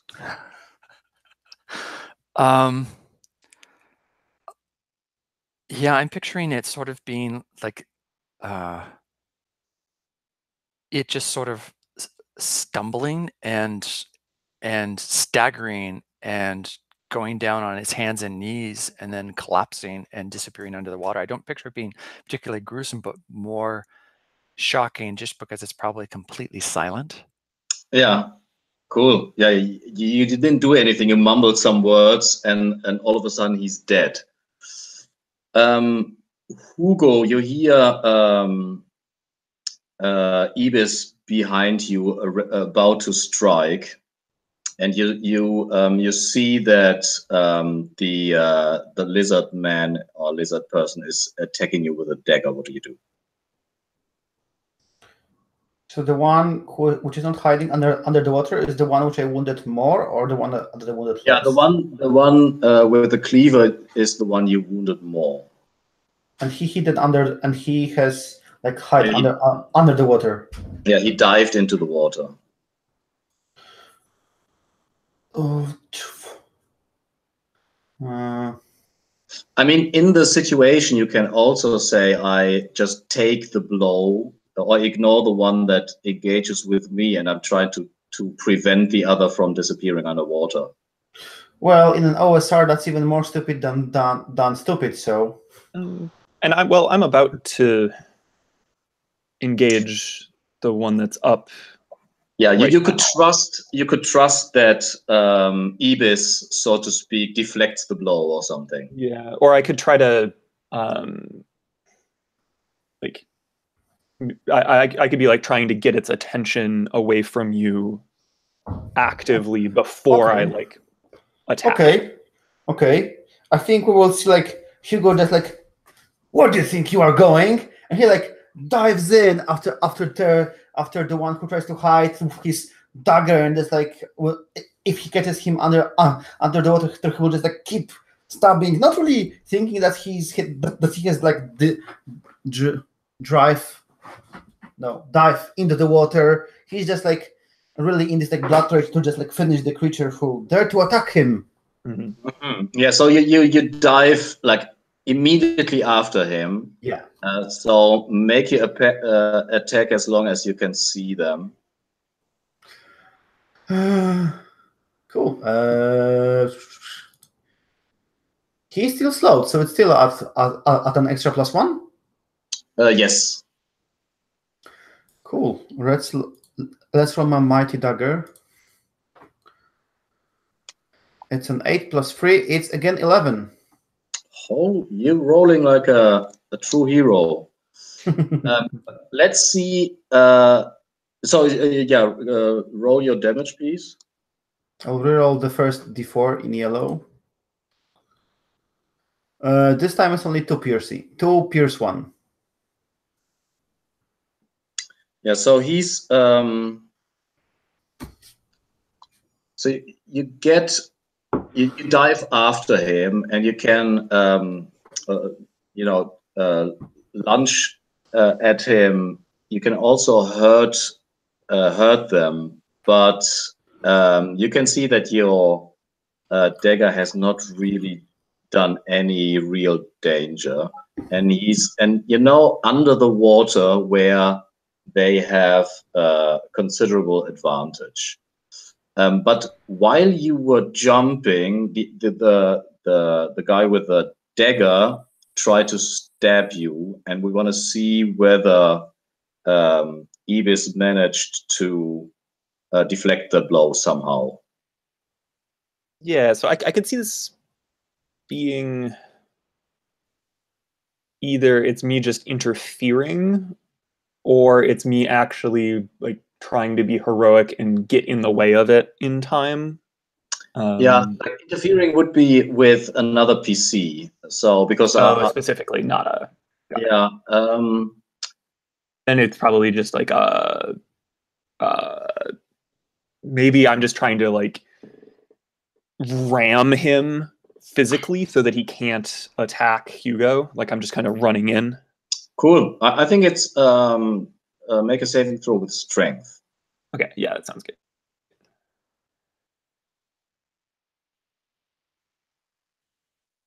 All right, that's an 11. And a lot of 11s at the moment. That's just finally good. Rolling a full hit. So instead of stabbing Hugo, you ram the guy, and you both fall into the water. So now we have the situation. Hugo, like I imagine this, like we have this underwater camera. It's like this super dirty water, and we just see, like an eye of the lizard person, or some teeth, or like the cleaver, and Hugo squinting. And what is Dustin doing in the meantime? You're still hanging upside down, and you see that the water is really wild around the raft. Right. So there's one of them still up. You can't see anyone. Okay. If I can't see anyone, then I think Dustin's going to say that the blood is rushing to his head and he's tired of hanging upside down. So I think he's going to cast. Dustin will cast Weakening of the Call on himself to make it so that he can pull himself up and untie whatever's holding him, so that he'll basically float and be weightless. So that'll be much easier for him to maneuver. Yeah, you're weakening the gravity of yourself. Mm-hmm. Yes, like we did with the troll, except for yourself. Yeah, except hopefully I won't float off. But I'm tied down anyway, so I can't really float off. So seems like a good opportunity. And because of this, it's that 0 points. Range is 0 points because it's self. I guess I'm looking for a duration, a second level duration, a level 3 duration, because I have an idea for moving forward if I manage to do it. And I guess this effect may be a major. I don't know if it's major or not. It's up to you. I think the last time it was moderate, affecting the gravity, and because you don't have to overcome like the whatever power somebody else has, you're doing it onto yourself. It should be moderate. Okay, well, if we do that, then I can. If it's just a moderate, then I'll have 1 left over even. So that gives me a +1 to the roll. So that would make a +4. So the odds of me failing this are pretty slim. Famous last words. Yeah, pretty good thing, because I rolled a 6, so +4 is a 10. So yeah, you feel weightless, which means you can pretty easily reach the rope, for example. But you could also do nothing and start floating up, and then just hang like a balloon if you want to. Get a better view, maybe. Sure. Actually, yeah. I guess at this point, since it worked, I think he will just let it, maybe push himself off the tree so that he actually floats up, so that he's got a better view. Cool. I think. I mean, there's this nerve-wracking underwater fight I want to go to, but there's also like this moment of calmness when Idustin slowly floats up over the canopy of the, this mangrove swamp, and you can see in the distance, like landmarks sticking out of the swamp, and there's like in the distance there are birds flying, and it's this serene moment. And then we dive under the swamp again, and let's see. So this is you are in a disadvantageous position, I would say, under the water, because they can see better and they can swim better. So let's start with Hugo. What do you do? So you jumped after the creature, you stabbed it, and then it slipped away. You can try to like perceive where it is. You can try to get up on the raft, but at the moment you see just like muddy waters. Mm-hmm. Yeah, I think Hugo realized that he's getting out of breath at the moment, so he will. This mighty like scene under the water, everything is bubbling, and then Hugo just like stand and the water is like waist deep, and he like drips all the water, and he like finds his hat, puts it back in, and then he like tries to like crawl on the raft so that he will not be like pulled under the water, and like look what is like happening around the raft. Okay, so your main I like the detail with the head, to be honest. Your main point is to get back to safety without being stepped while doing so. And what is Ibis doing? So I kind of shouldered one of them down into the water, and I fell with them. Yeah, I think in your case, they are within arm's reach. So you do see like very blurry that they are trying to get away. Can I just grab one of them? Just like if there's an appendage nearby, just like try to, have to grapple, basically. Yeah, you would have to let go of your spear, though. Okay. Unfortunate, but like I can salvage my gear. And I would say that is a saving throw with dexterity to be quick enough, because they're slippery and fast. Oh, okay.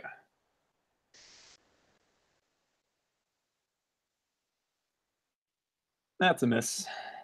A 1 and 2. So, yeah, we see like a shot from underwater where your spear is slowly sinking into the mud and disappearing in the mud, and then we see the creature turning around with the cleaver and trying to slit your or like hack at your neck. What do you do? I think there's like a limit to how much I can move as I'm underwater, and it's way more mobile than me. I think I'm just trying to like turn a strong part of my body, my armor, like into the blow and just kind of shrug it off. Yeah, awesome. Yeah, I think that's like a saving throw with Constitution. Okay. And Hugo, you can see from above that there's like the water is really wild, and you can see where the fight is happening. But you could also like try to find where the second lizard creature is. Yeah, that might be good. I will like look around because I trust Ibis to like handle his stuff, so I will look around for another danger in the water. Yeah, so make your roll, and Ibis, what happened? I got a 10 on the Constitution. Cool. So you turn your your armored part of your body between yourself and the cleaver, and it bounces off your armor, and I think they are trying to get away again.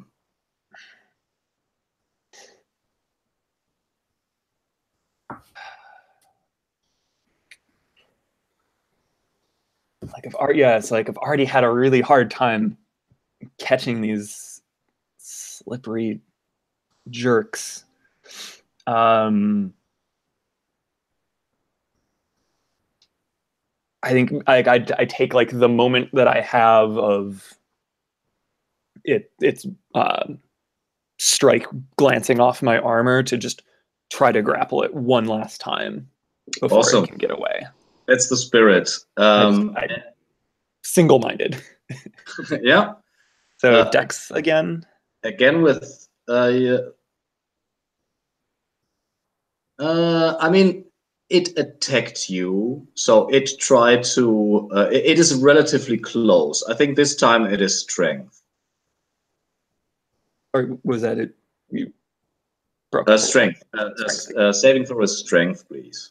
Because I'm close enough this time to. Yeah, exactly. It's really close.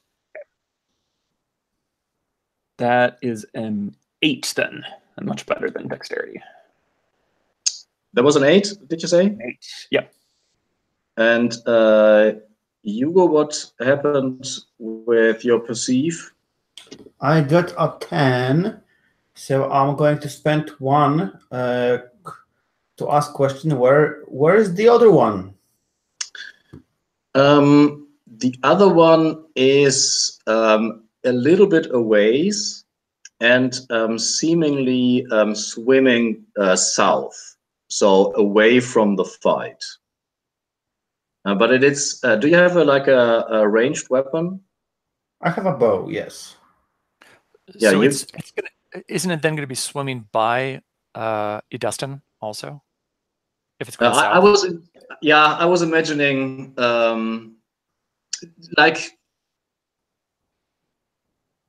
like he was swimming south. I was imagining you being southeast, but yeah, he's not far away from you. I don't think that you can see them though, because you're so high up the tree. So what is Hugo doing? Do you want to give him a farewell shot? Yeah, I'm not sure, because I'm not sure if you wanna physically allow shots into the water.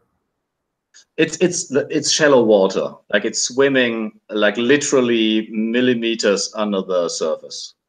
Oh yeah, then definitely Hugo will like shake off the water, like stab his dagger into the raft, grab the bow, grab some arrows, and shout like, "Where do you think you are going?" And just like start shooting at the one that is floating away. Yeah, make your roll, and let's see. So saving throw and a 7 to 9. You have been losing your boots and your spear by now. And you are under the water for some time. So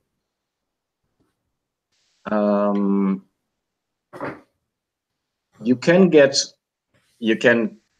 hold of them and prevent them from leaving.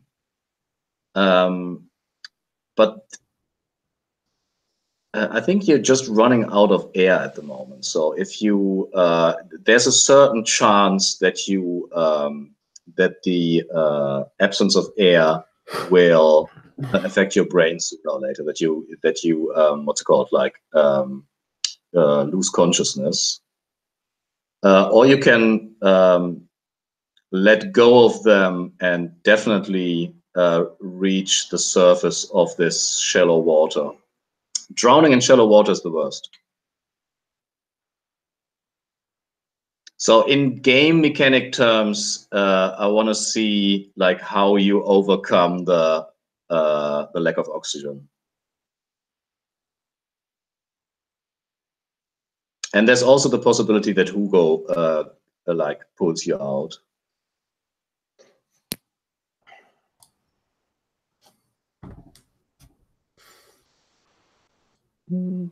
Like Hugo is right now shooting his bow at the one floating away.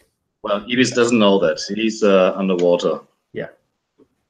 Grappling his own demons. I think I try to. So if I have a grip around this one, like I try to plant my feet and like suplex it up out of the water. Awesome. Another wrestling move. Yeah. Yeah, and that would make sure that you breathe again. Yeah, and it would expose it. Yeah, cool. I'm not sure what the wrestling move is called, but I know exactly what you mean. Yeah, like picking it up and like yanking it over my back. Yeah, so let's have another saving throw with strength to get like hold of him for good. And in the meantime, Hugo, have you made your shot? Yeah, unfortunately, it's a sneaky bastard, and I had to like fire a couple of more shots. So my quiver is lost a third of its arrows. Oh, don't you lose arrows? Because you chose that to take the ammo option. Yeah. Oh, okay. But you did hit eventually. Yeah. I thought about unwanted attention, but I'm not sure if there is anything else in the fight. So I thought it might have been very hard to like work this option into the fiction. So yeah. Well, that is my problem. If there's unwanted attention to be like called for, you can get them. No worries.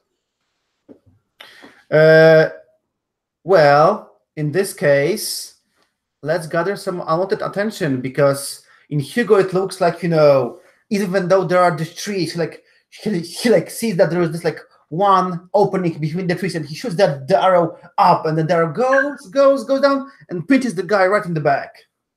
So I wanted that attention, and I will reroll the first yellow die for the damage. Cool. What is it? It's a 1, even without piercing. Yeah, but the arrow really takes this beautiful trajectory to hit the lizard person. And how does the wrestling going? How is the wrestling going? I rolled a 7. So I think this time, so you get hold of him. You can yank them onto the raft, but he crashes his elbow on your shoulder before passing out. So I want to say that's a D4 maybe.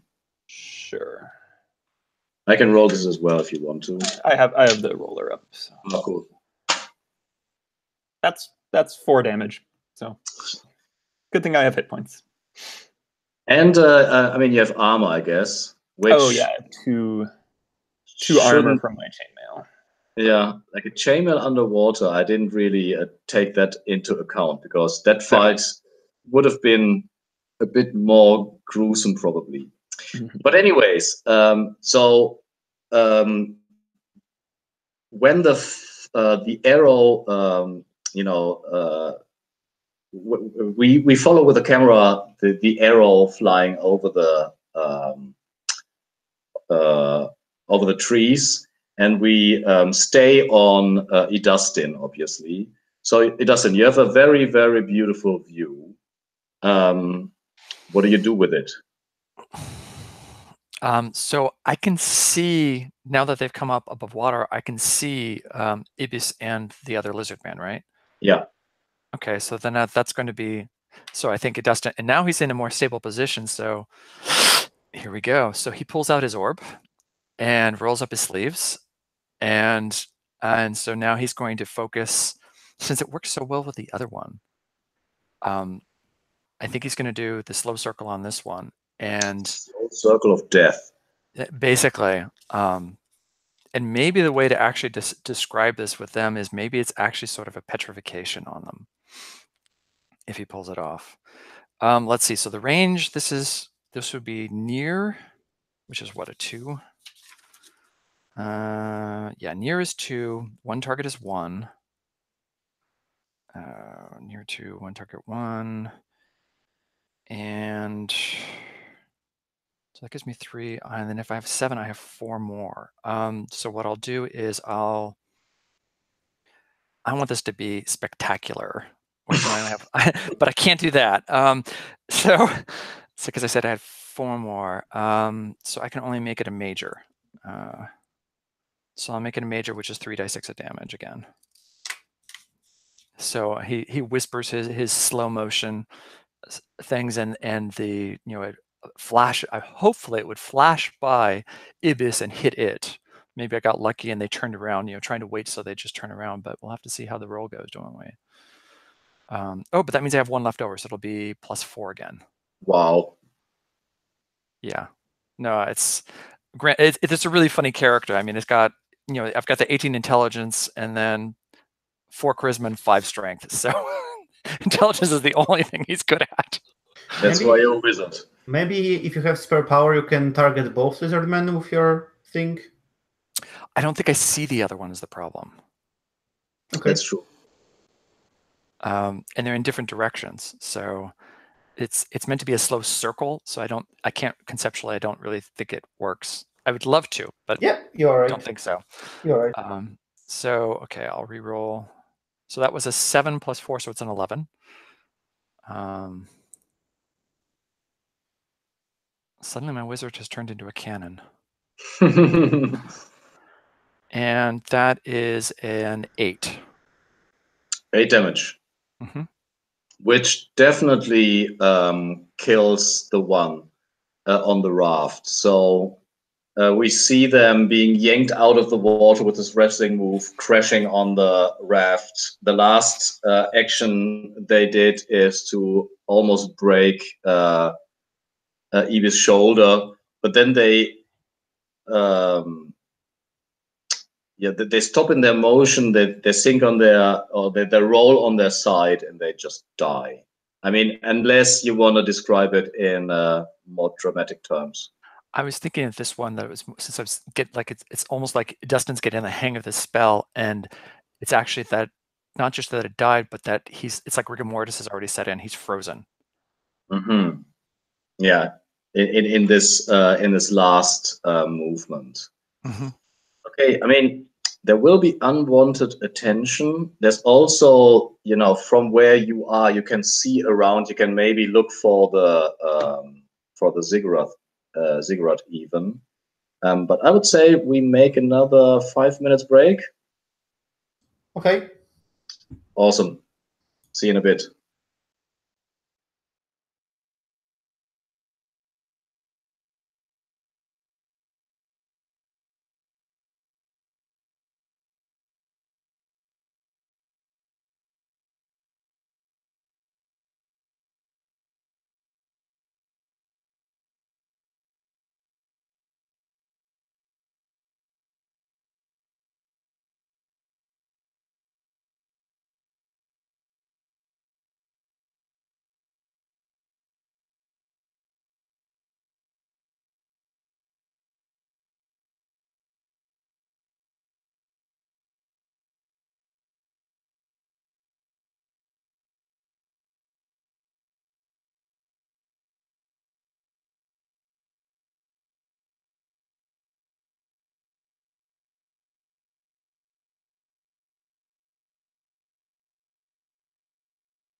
All right.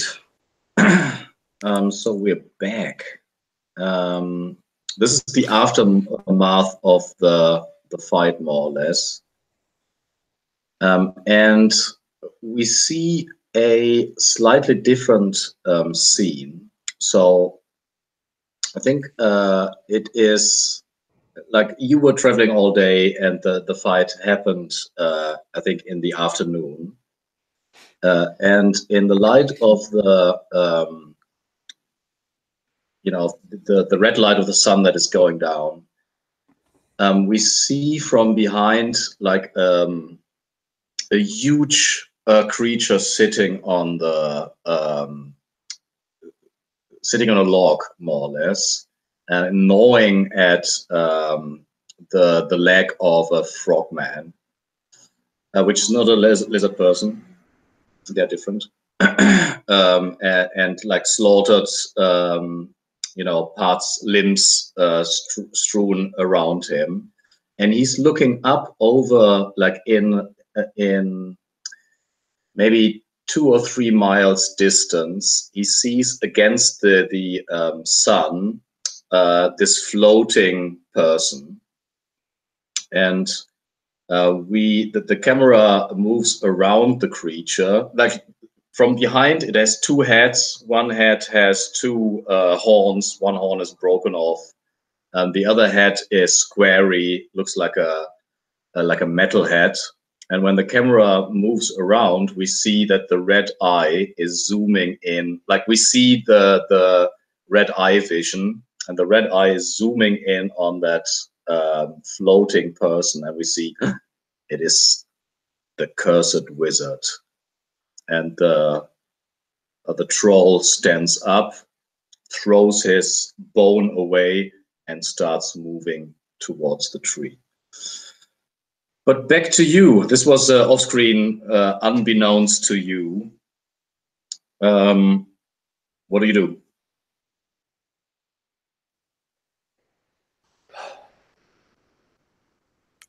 You asking all of us or someone in particular? Yeah, well, no, sorry. Yeah, that's a bad habit of mine. Dustin, what do you do? Oh, well, this is the end of the day, right? Yeah. So we're sort of, so I yeah, think you have maybe two hours of daylight left. So I guess Dustin was scouting out to try and see the ziggurat that we're interested in, so we can like map the best way towards it, make it faster while he's still got the light. Exactly. And maybe if we're supposed to be making camp, maybe he also wants to see if he can find a tree that might be a good place for us to get up into to get out of the water. Mm-hmm. We can roll it into one. Is that a perceive? Yeah. Okay. And perceive is wisdom. Oh, yes, get ready for this.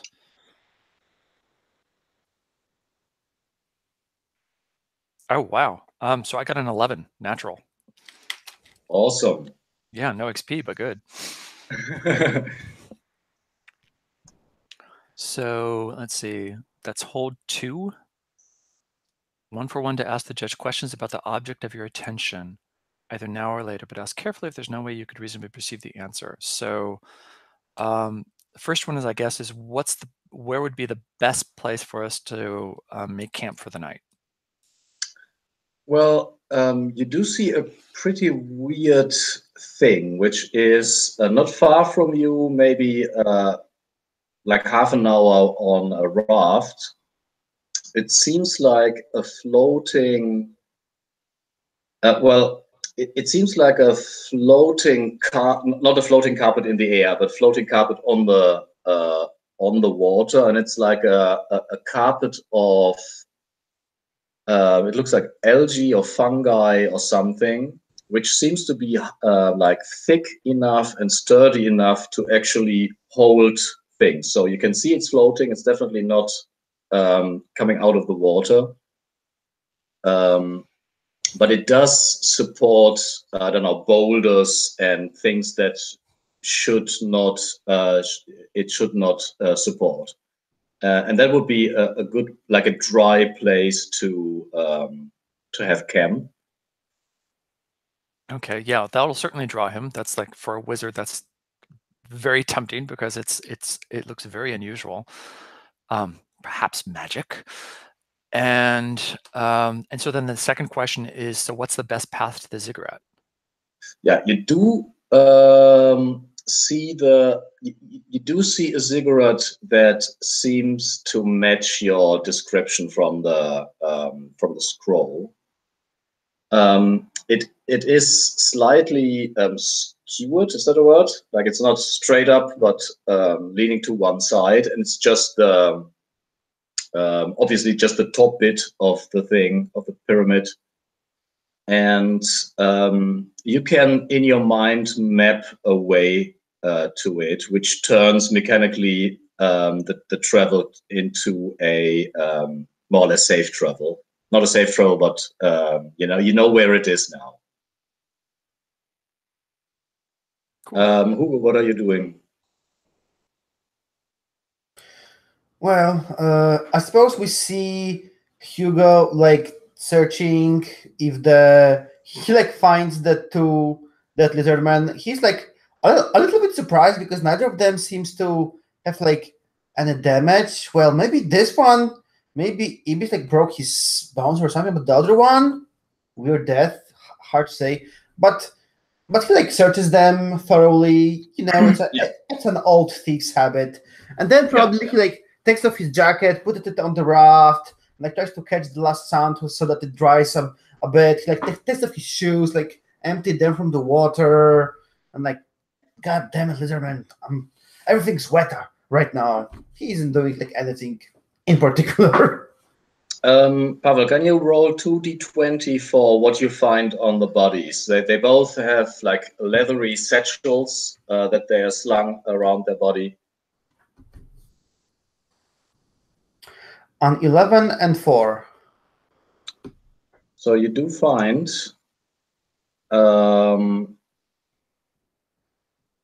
one of them has it looks almost like a medicine bag. It has some like broken what's it called, like ceramics or something. And 3 dead flies and a steel mirror. And the other one has a quill and it's a scroll rolled up, and on the scroll there is well, it's written in lizard language, so you can't see what it is. It is, they have these leathery satchels, and the leather is obviously waxed or oiled or something. So basically, is there anything useful in the first bag? A mirror, a steel mirror.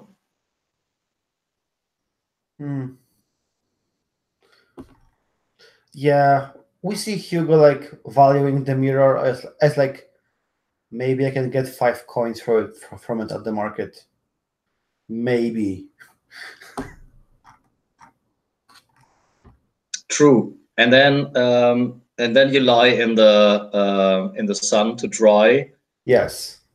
And what do we see Ibis doing?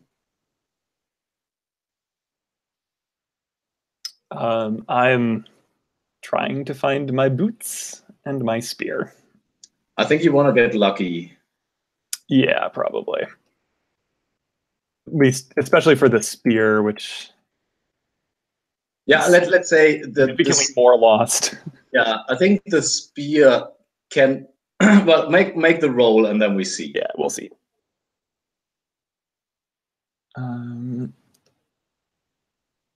So forget lucky is plus luck. My luck is 0. So that's a 9.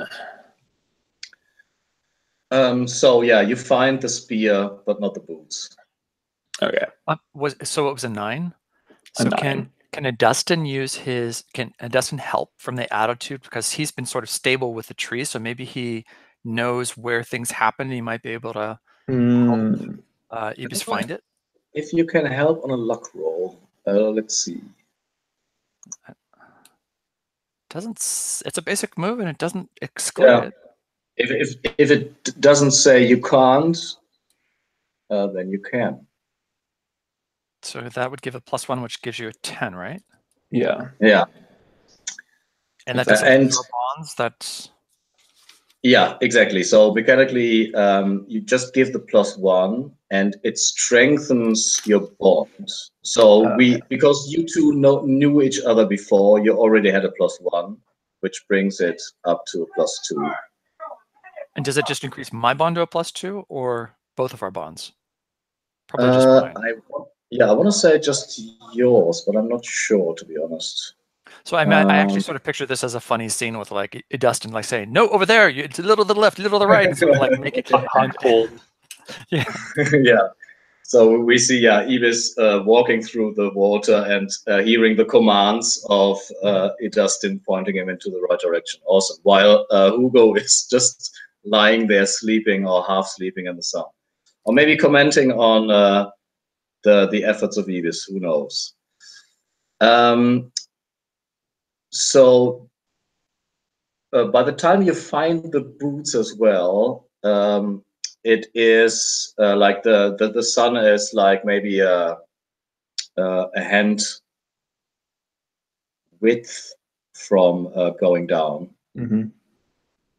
What do you do? So once we have this, I think it's. I have a very weird question, because is it like this that we like tie the rope and then Idastin's like tied to the rope and then like flying above the raft? Is this what we see? Yeah, it does. It's like a weather balloon. So we just like undid the rope trap and like pulled you down. Yeah, I mean this way Dustin doesn't have to get wet, so he thinks it's cool. He can just like sort of swim and the great view as well. Yeah. I mean that's why I was willing. That's why I put the power into the duration, because I was thinking, okay, wait, if this is the way duration works, then I could make it to the ziggurat this way. So you'll be a more effective scout. Exactly. Oh, amazing. Okay. Yeah. So yeah, if you're tied to the raft, maybe Hugo helped you get down from the tree and tied you to the raft and stuff. But once I found my boots and I have them back over my neck and I have my spear tied on to my pack, I think it's me pushing the raft to this weird mat of algae that we're gonna try to make camp at, I think. Mm-hmm. So the sun goes down like a minute or so after you find the floating carpet of algae. And let's see, where is it?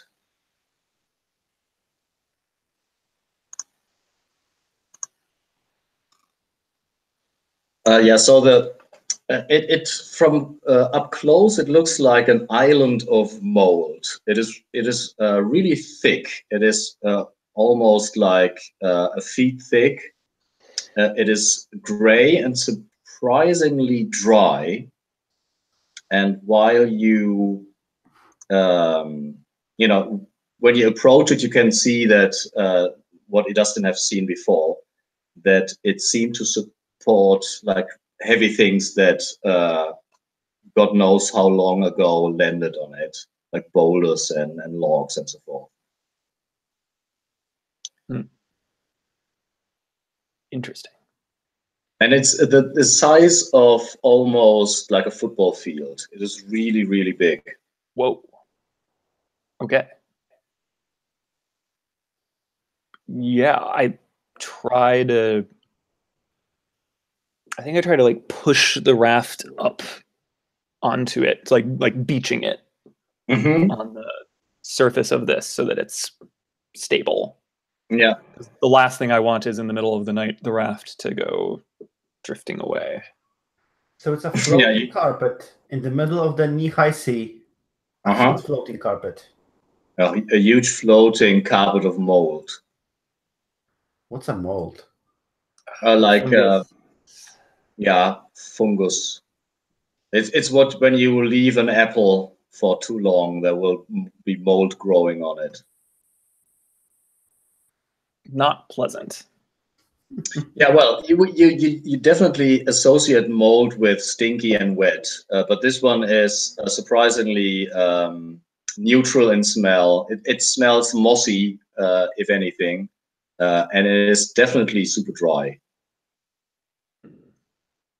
And you managed to get the raft onto this carpet of mold on the edge, while Idustin is swinging wildly. Yeah. You operate the raft, obviously. I think I look up at Dustin as I'm doing this, and I'm like, have you ever heard of something like this? Is it safe?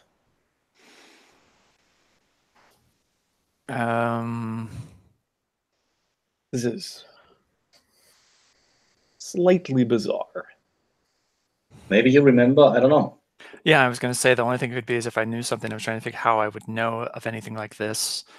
But I don't think so, because otherwise we would have known more about the ziggurat probably. So unfortunately, I don't think so. I think this is sort of, he sort of like shrugs and no, I haven't heard anything like this before. Really weird, but very convenient. So you make camp. Do you try to make a fire? Do you sit around in the dark? Do you have a lamp or something? Are you setting watches and so forth? What's the routine? I think fire is difficult. How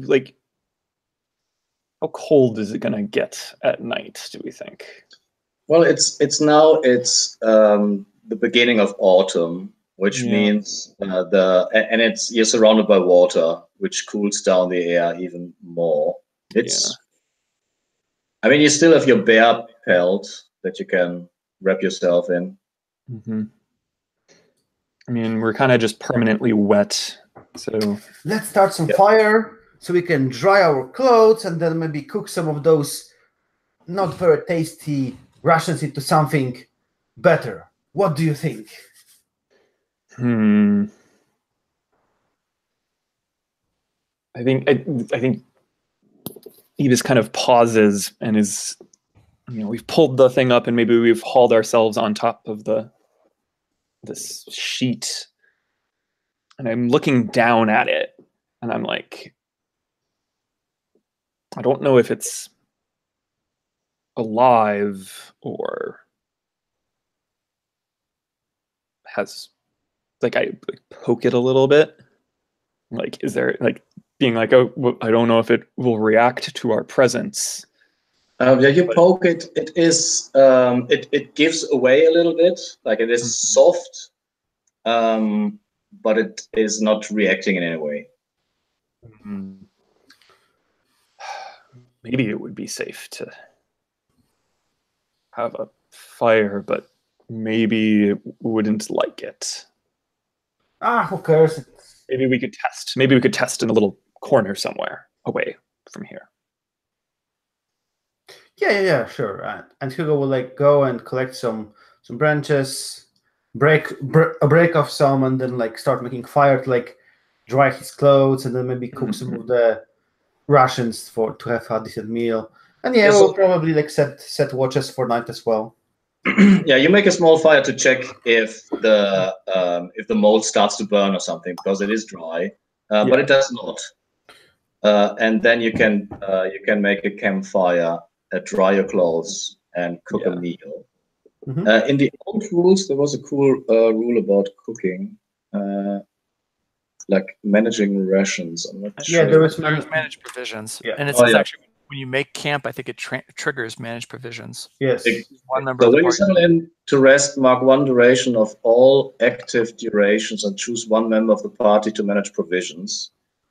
Which means my spell has 2 durations left. Yeah. The raft has 1. Yeah. Uh-oh. If you're bedding down in dangerous territory, decide on a watch order. So what's your watch order? Who's first? I will take the morning one, and then I will sleep as we will be traveling. So I will take the morning one. Who's starting you off? I think it's probably Dustin. I think he's probably the less. I mean, as long as he gets to eat his fair share of the rations. And are you while? Sure, but. And who's preparing the food? It sounds like Hugo was cooking. Yeah, sure. Why not? Because you were tending the fire and stuff. Mm-hmm. What can go wrong? Cool. So you want me to roll for manage provisions? Yes, please. Plus whiz. And do you want then Dustin to roll something to stay sharp? Is that what it would be? Yeah. Well, let's see. I make a. Or do we make camp first? Yeah. The order of things seems to be make camp, stay sharp, manage provisions. But I think we do the manage provisions first and see how the night goes. Well, the manage provisions didn't go too well. It's a miss. How bad a miss? Who would guess? How bad? It's free. Oh, so we can't help. Okay. No. Or does it? It doesn't. Yeah, it's only +1 or -1, right? Yeah, so we can't help. Okay. So you burn the food. You burn the food. Dustin is not happy with you. The expected amount of rations is 1 per person if you're camping, 1 per person per day if you took the well-beaten way. Yeah, so reduce 1, and then I will have to remember that something terrible has happened as well. So for the day, is it just 1 ration? Is that it, or is it? Yeah. It would be 3 rations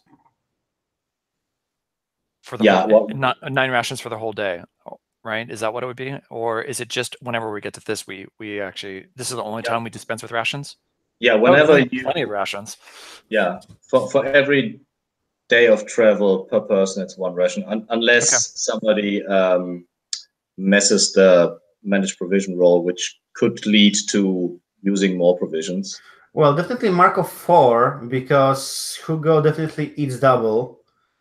So does Dustin. So so mark 5 because when I eat 1 extra ration, I take +1 forward. Oh, nice. Oh yeah, I do too. Actually, yeah, because we're like we're major gluttons. We get along great. I think this is our bonding. I think is the fact that we love food so much. Bonding over food. So how does it look like, Dustin, when are you still like, I don't know, like 10 feet higher than everyone else and floating above the campfire? Yeah, I think so. I think that makes the most sense. It might be the sort of thing that I might, if we're near, well, we're not near a tree though, are we, around this mold thing? No. Yeah, so I think I'm just sort of floating up there, maybe like counterbalancing myself some way so that it's more horizontal. Well, actually, I'm not supposed to sleep yet, so yeah, probably horizontal still. Maybe trying to sit Indian style, trying to make myself look cool as I do this. and Hugo has to pull you down to hand you the food. Well, I could pull myself down on the rope. That's not a problem. Oh, that's true. And then, yeah, people like Dustin would be the first to. Is the rest like? Are you going to sleep immediately? Is it more like? Do you want a scene where you bond over the food, for example, Dustin and Hugo, or is there a good opportunity to have a talk between Dustin and Ibis, maybe, or for Hugo and Dustin and Ibis to get to know each other a bit better? Or shall we skip? That's also. Part of me kind of wants to skip it just to get to the ziggurat. Yeah, me too. True. All right. So, yeah, who's the person with the lowest luck?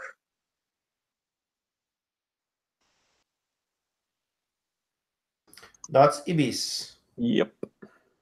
I only have 9. So, yeah, Dustin, your watch passes without any event, and you wake up Ibis. I mean, during your watch, you were floating and looking around, probably, I would assume. Ibis, how does the watch look for you? For me, I'm kind of sitting cross-legged on the edge, and I'm, trying to every so often change the direction that I'm looking and just kind of keeping my ears open, listening. The lizard people are super sneaky, but anything else, hopefully I'm like, oh, well, I'll probably hear it first. So, so you're sitting down and like trying to listen for every kind of unusual sound.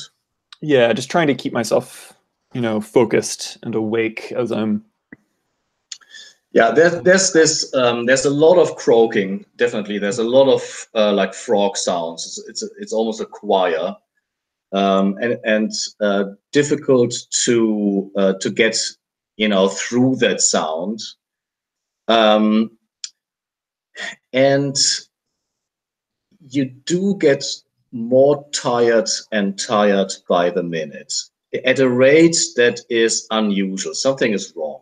Like you feel your energy leaving your body as if it's sucked out of you.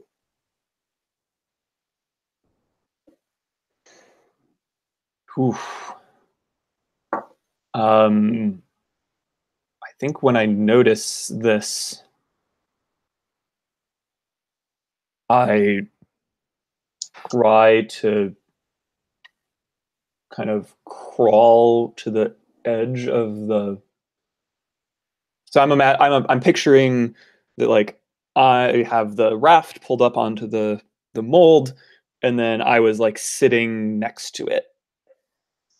And I think I try to pull myself over towards the raft and like off the edge of the mold so that I can like hit the water standing, like, okay, water will wake me up, splash some water on my face. Mm-hmm.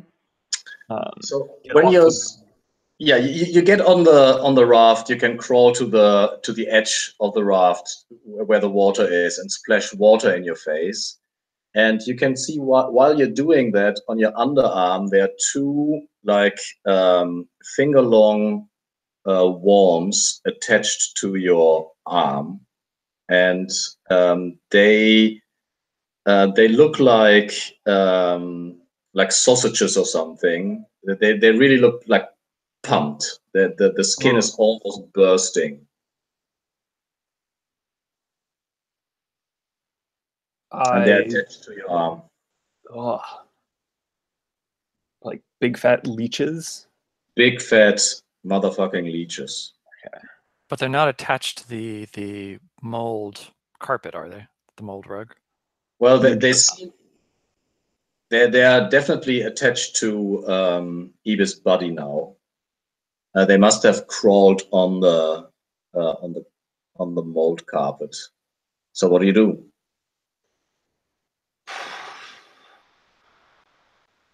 Glance around. The fire's probably fully out now at this point.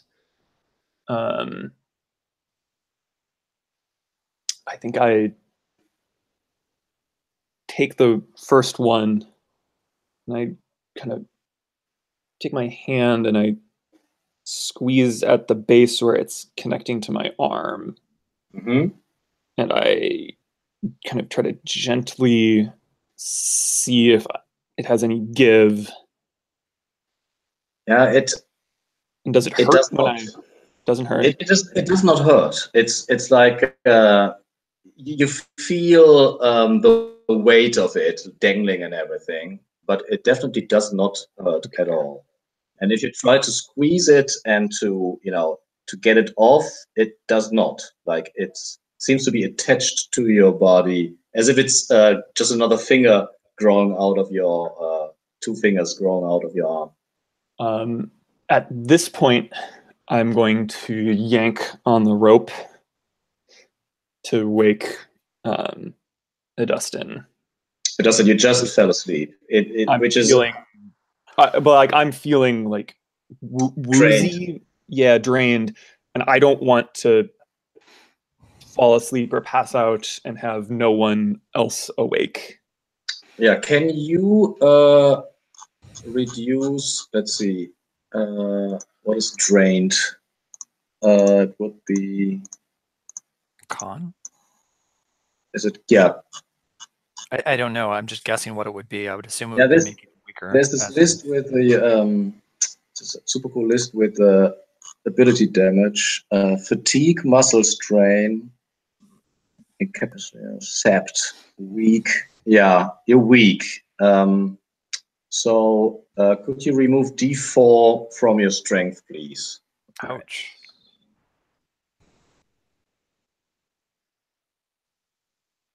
That is 4. That is a lot. Always the worst, obviously. All right. So Dustin, you get shaken awake. Mm-hmm. So, and I imagine that Dustin was dreaming of food, and so he's sort of like smacking his lips as he wakes up, and then, whoa, what? Why'd you wake me? And then I guess he probably sees these sausage things sticking out of this. Yeah, it's really dark, but Just like, I don't. Starlight.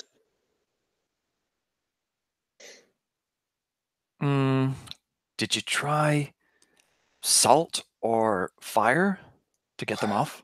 The fire's out. The fire's gone out. There might be some coals still. I can try. Do we have salt with our rations? I would assume that like a small amount of salt is part of the rations. Okay. So I think Dustin would scrounge through, seeing that that Ibis is looking pretty bad. I think Dustin will start scrambling to try and see if we can find some salt or like and some embers to try different things to get him off. And if that doesn't work, then he'll cast a spell on it. Okay. Because I think he can use his weakening of the call to weaken their call to Ibis. Yeah, that could be work. Like I have a hard time seeing you like look through the rations while floating in the air. Yeah, I guess there is that, unless I like picked up something heavy. So, yeah. So I guess maybe at this point, I'd do it anyway. I think I have to wake up Hugo because Hugo might be being attacked by these things also and not realizing it. So I'll go wake Hugo up. And yeah, I would assume that. So Pavel, have you heard that? They're calling for salt. Yeah. So you like wake me up and like where's salt? Well, I don't know. Since I rolled the miss, do I even wake up, or am I like totally like wasted and I'm like dreaming and we see this like box all over Hugo? I don't know. Well, you definitely dream of the Temple of Pain again, but you do wake up when people shout, and you hear something similar to assault. Assault! No, assault! No, no, no. There's no. And he like wakes up and makes this like flagellant move. No. I like what salt? rock salt, food salt.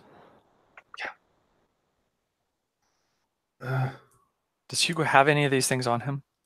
Yes, he does have salt as part of the rations. No, but does he have any of these leech things, these sausage things on him? No, Hugo doesn't have any leeches on it. Oh. Yeah, he will like probably like grab and like give you like a pack of salt, and they're just like, are you hungry at night or what? No, these are hungry though.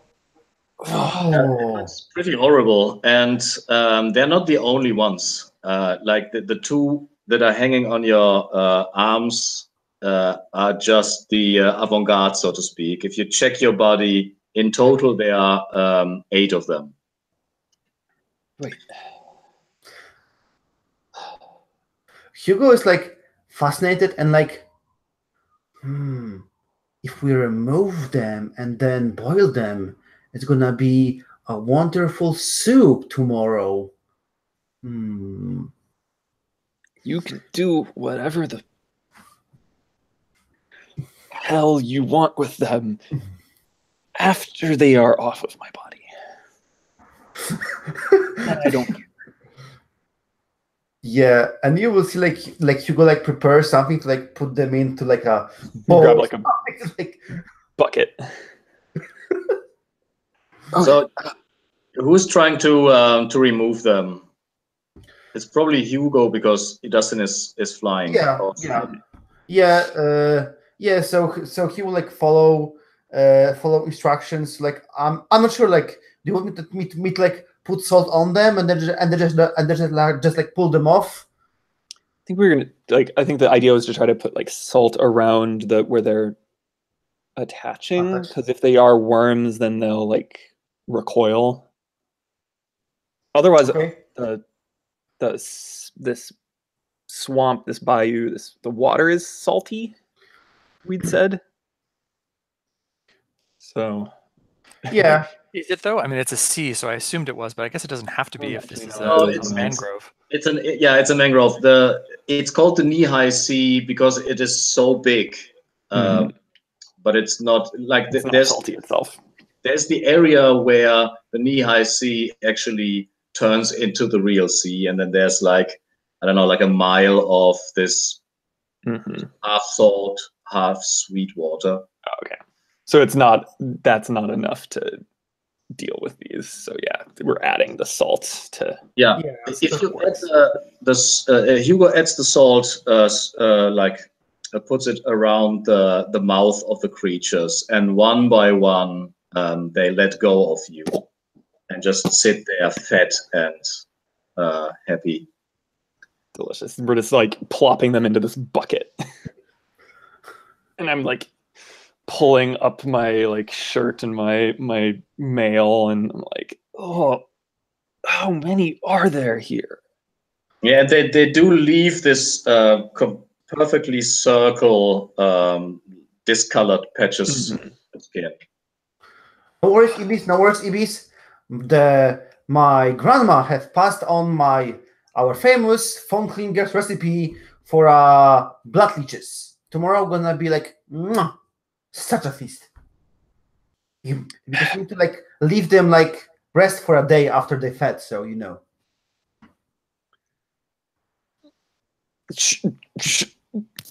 Sure. You do that. All right. The rest of the night, though, passes without anything happening.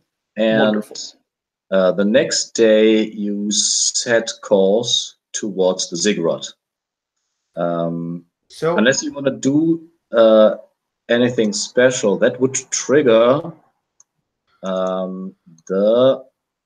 let's see, venture forth move. When you set out into the dangerous unknown, sorry, that's not the right one. When you travel by a known or safe route, even through dangerous territory, ask the judge how long it should take to reach your destination, and roll plus nothing is what we're doing. So it would take about 6 days of travel to get to the ziggurat. You have very sharp eyes. An important thing for Hugo is the last sentence of Make Camp. Can we take advantage of the minor healing that happens? Oh yeah. You do. I forgot to mention. Like when you make camp, you do heal. So roll the appropriate dice. There is just like 1 plus con points, which is important a lot for me because I recover enough ways to have +1. Nice. For now. You can also choose to recover ability points. Yeah, I will spend 1 bandage on each of us so that me and Ibis recover at least one health point. Unless you heal naturally, Ibis. I was gonna spend that'll help me spend points towards getting my strength back. Cool. So I spent like 1 bandage, so you are up to like 10? 10, yeah. I see that Ibis also has bandages, so I'm not sure if you can apply 2 bandages.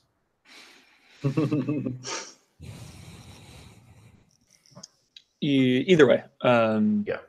I'm not in a terribly bad place if you want to save a bandage. No, we are going to the ziggurat. I'm going to spend an extra bandage, and so I put retroactively on your bandage in the evening, and then maybe changed it in the morning, so they cover the leech's wound, so that you should probably be full. Okay. So let's have a small montage of you traveling to the mangrove swamp. Mm-hmm. So maybe one like vignette of what we see during the 6 days of travel, and obviously remove the 6 rations. What is Hugo doing most? Like, what is an iconic thing he would do, or what do you do the most? Sleeping on the raft, hunting. I'm trying to think of something interesting to happen over here, but I don't have actually anything interesting that could happen on a raft. Yeah, so you're mostly, being inactive on the raft, whereas the rest is actually working. What is Dustin doing? I think Dustin is learning how to since this is a forest, he's learning to like take the rope off and basically push himself from one tree to the next, so that he's sort of like jumping between the trees, and he's really enjoying this. And I don't know how many durations he's got left, but I'm picturing like the end of the journey being that it failed, his spell ends, and so while he's flying, he's like having a great time and he's all smiles, and then he's back to trudging through the water in front, and he's got this really dour face. This is so awesome. Yeah, there are these flying monkeys that can spread their arms and sail from tree to tree, and that's what Dustin is doing. Cool. And Ibis? We see Ibis, hauling the raft and back to normal, boots over his shoulders, collected, keeping the pace. Every so often you see Ibis like feel something on his arms or his legs and kind of freak out a little bit. But then it's just like the current in the water or like some seaweed touching him. But he just like occasionally is like yeah. Nice. And we also see this 2-headed figure walking slowly through the water, once in a while stopping to pick up something that you guys threw away, maybe like bones from a rations. We definitely see him stopping at the carpet of mold to look at your campfire. And at the let's say noon of the 7th day, you stand like in shouting distance, let's say, to the ziggurat. From where you stand, you can see that the stone is really corroded. It has these the steps in it, but all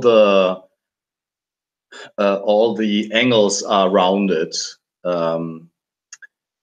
You can see that on the top of the ziggurat there is an entrance that is half, leaning to one side together with the rest, and above the entrance there are symbols carved into the stone that are also weathered and difficult to read.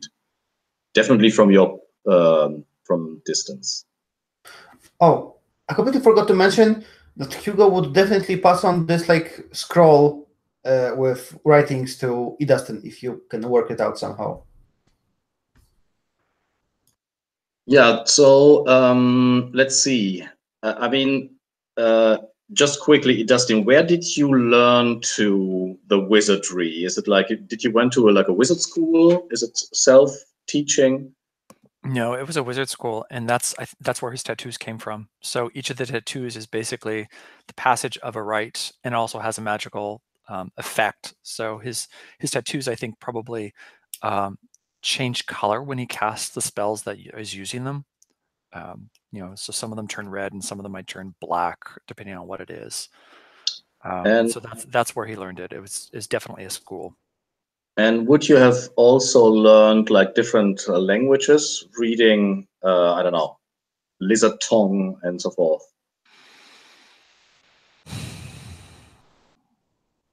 I mean, not necessarily speaking, but like interpreting like the basic symbols. Sure. I mean, I think that would be I think learning ancient languages or languages that have relevance to magic is probably what he would know. So if this is tied to the ziggurat, and the language of the ziggurat, which I don't think it is, because I thought they said that they were afraid of it, but it could be theirs. Then sure, it's possible he might know. So let's make a saving throw with intelligence to see what you glance from the scroll.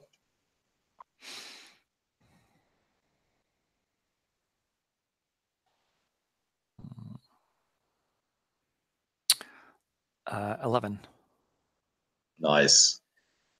It is the ingredients to a perfume, and that is all that it is. Like you can see that it's a list of ingredients, and you can get from like it's moschus and cinnamon and this typical ingredients that you would use for a perfume.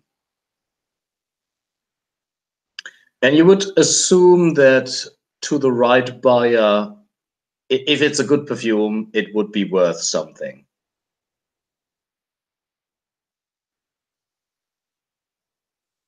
You're muted. Because the lizardmen are known for perfume? I don't know if they're really known for making perfumes. Okay, is it any indication that this is like a repellent? No, it's not. It has like nice ingredients. Okay. Okay, so what do you do? Do we see the entrance? Yeah. Yes, there's like the entrance is it's maybe 1.50 meters high. What would that be in feet? Like times 3, I think, like 4.5 or something. Mm-hmm. Yeah, 4.5 feet. Which is okay for Hugo, I think, but the rest of you would feel a bit, you wouldn't be able to swing a sword if the rest of the dungeon is like the entrance. Mm-hmm. So the ziggurat usually are like pyramid in pyramid shape. So yeah. The entrance is at the very top, and then you like go down, or the entrance is somewhere on the side. So what you see is just the very top of the pyramid, and there is an entrance on the top. Cool.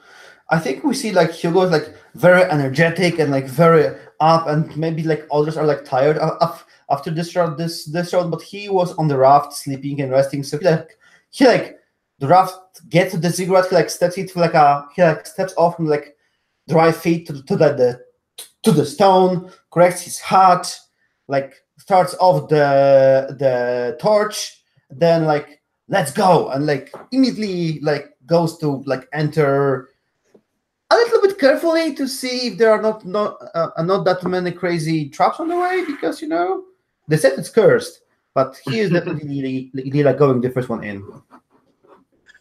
So the entrance is overgrown by vines hanging from the top of the ziggurat, but you can definitely and the vines half obscure the symbols that are carved into the stone above the entrance. and beyond the entrance it's pitch dark. So it is noon, so the sun is shining into the entrance. But after like maybe another let's say 3 feet, there's a wall, and the corridor, if you could call it, or the crawl space, wiggles around it, so you can't see far, and the sun is not reaching deep into what lies behind the entrance. But Hugo goes inside. Yeah. Like I said, he starts the first torch and like waves others. Yeah, let's come on, and just like a little bit like carefully, like not to like start any traps. Like starts walking in. Mm-hmm. So you have to like move around the first corner. Mm-hmm. And the light of the torch is flickering. Who's second?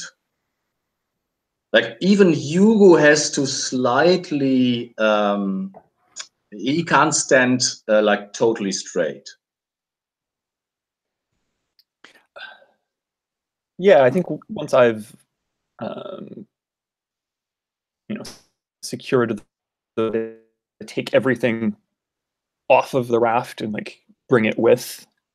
So we don't want to leave. I don't want to leave stuff outside while we're away from the raft.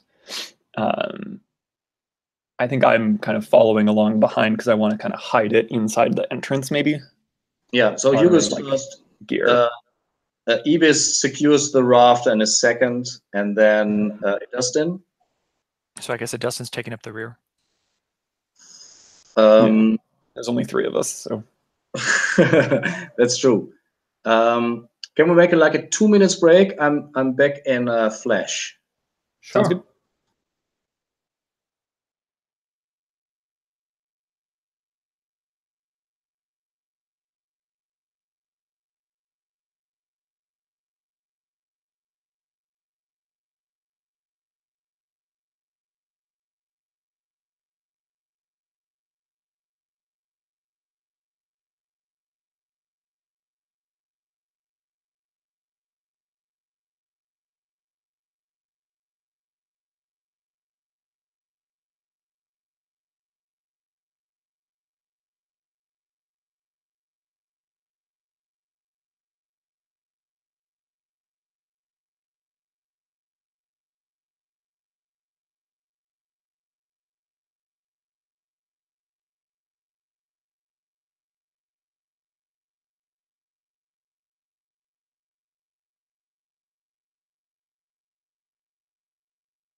All right. So,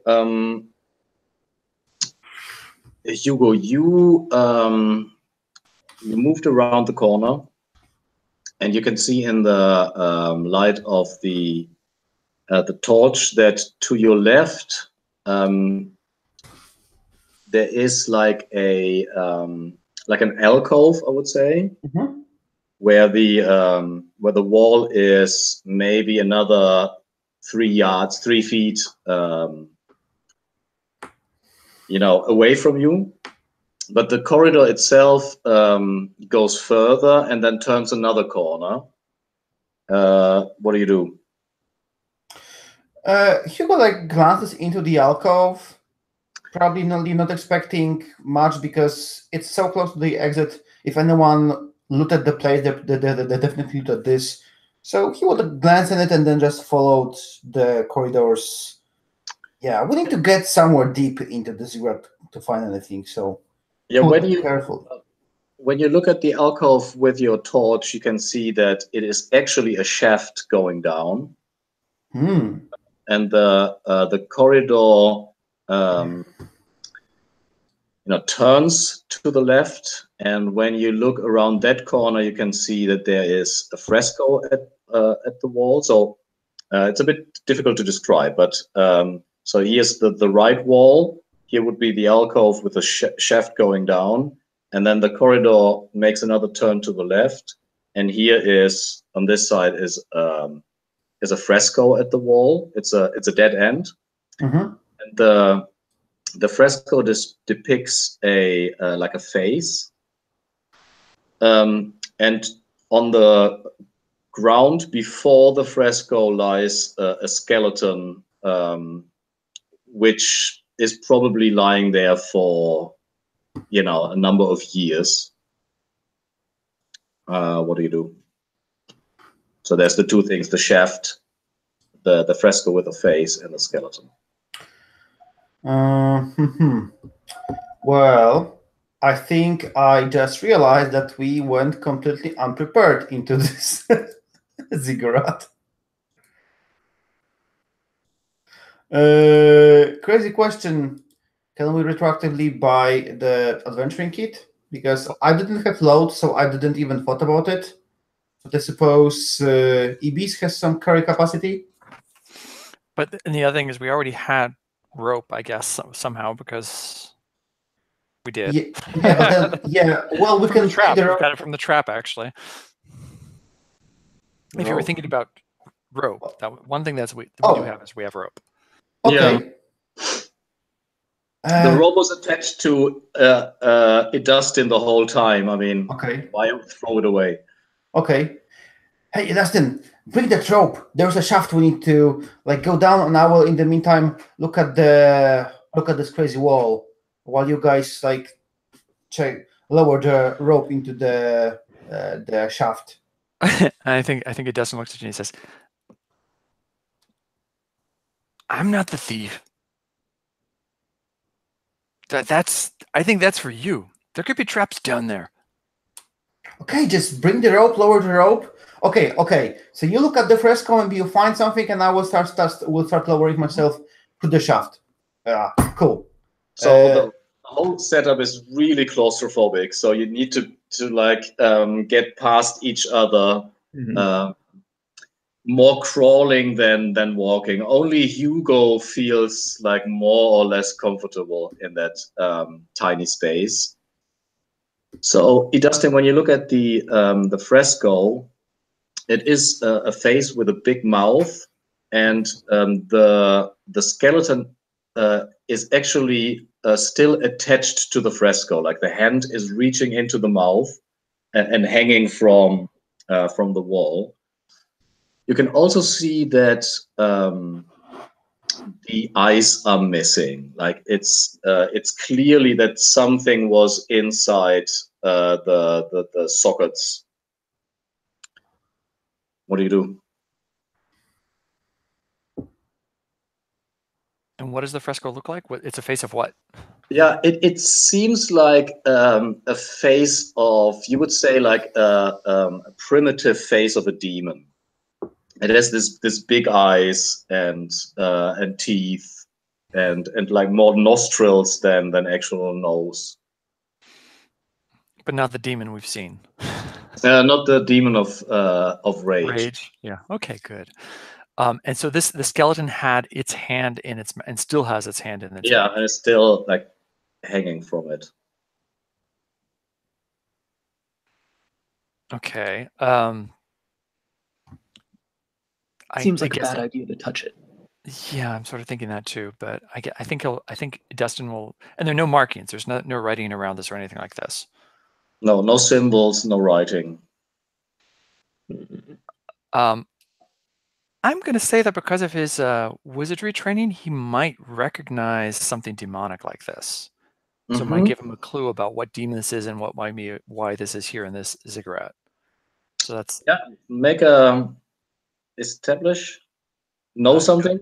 Know something is what I was going for, which is with what is that? Is it int or is it whiz? Must be intelligence. Wisdom is more like perceiving stuff. Intelligence is knowing shit. Yeah, it's intelligence. Good. Yeah, for a change. Okay, because my odds are good with that. And I guess this is my first roll since being a glutton, so I get +1, which is a good. Well, actually, I got it anyway. So it's a 6, 9, and if I get the +1 from being a glutton, because I don't think I've made any rolls since then it's a 10. And on a 10.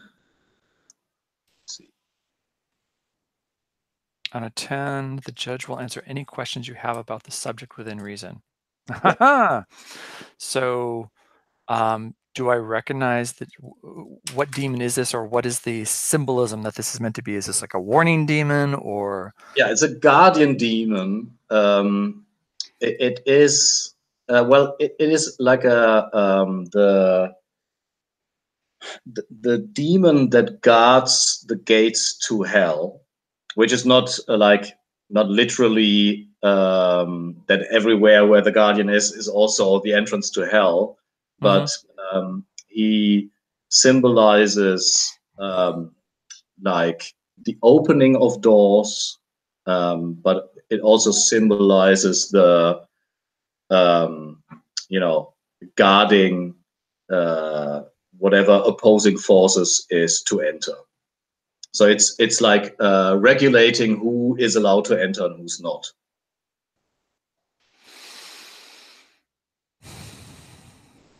So this sounds like this might be the door.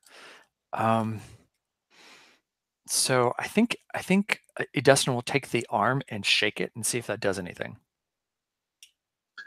When you shake, like the hand seems to be attached to something inside the mouth. The mouth is not closed or something. It is half open.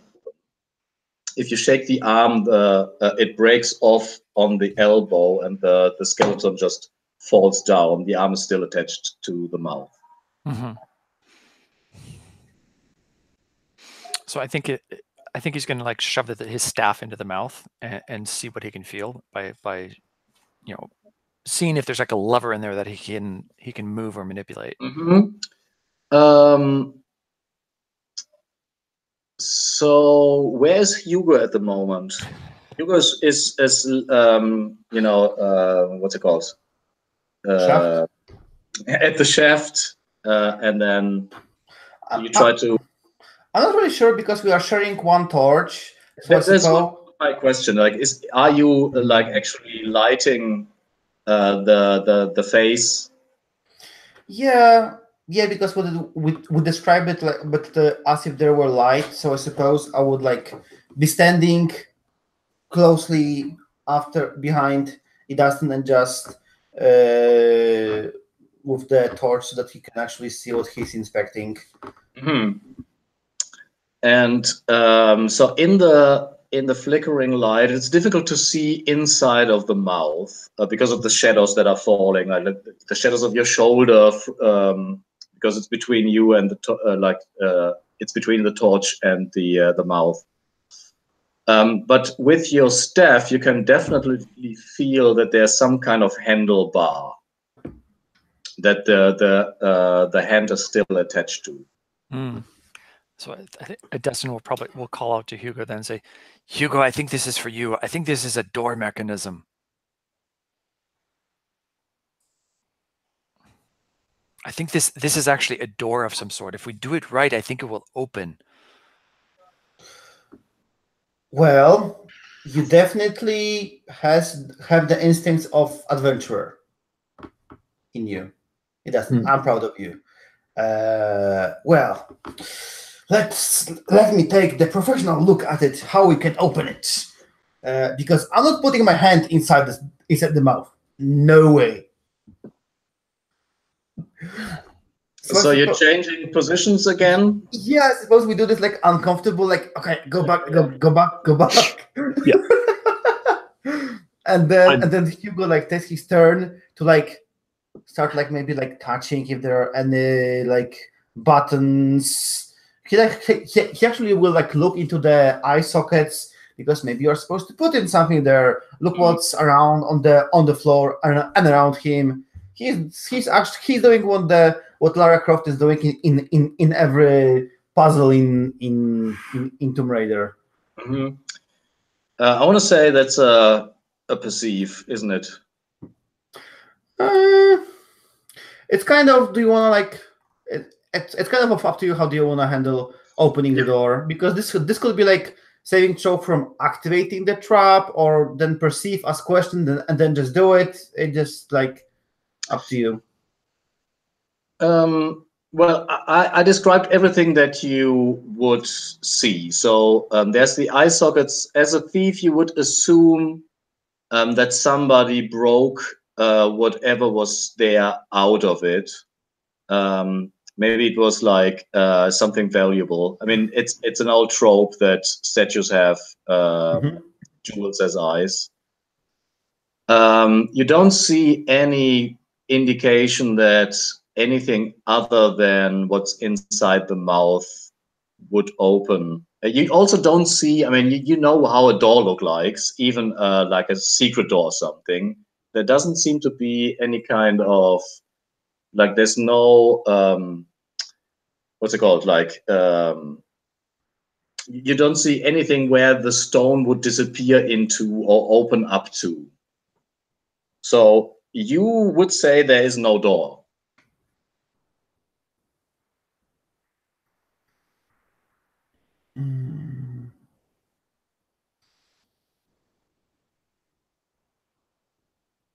But the skeleton is definitely holding something inside the mouth. He would look back and just say, "If anything goes bad, I count on you two to help me out."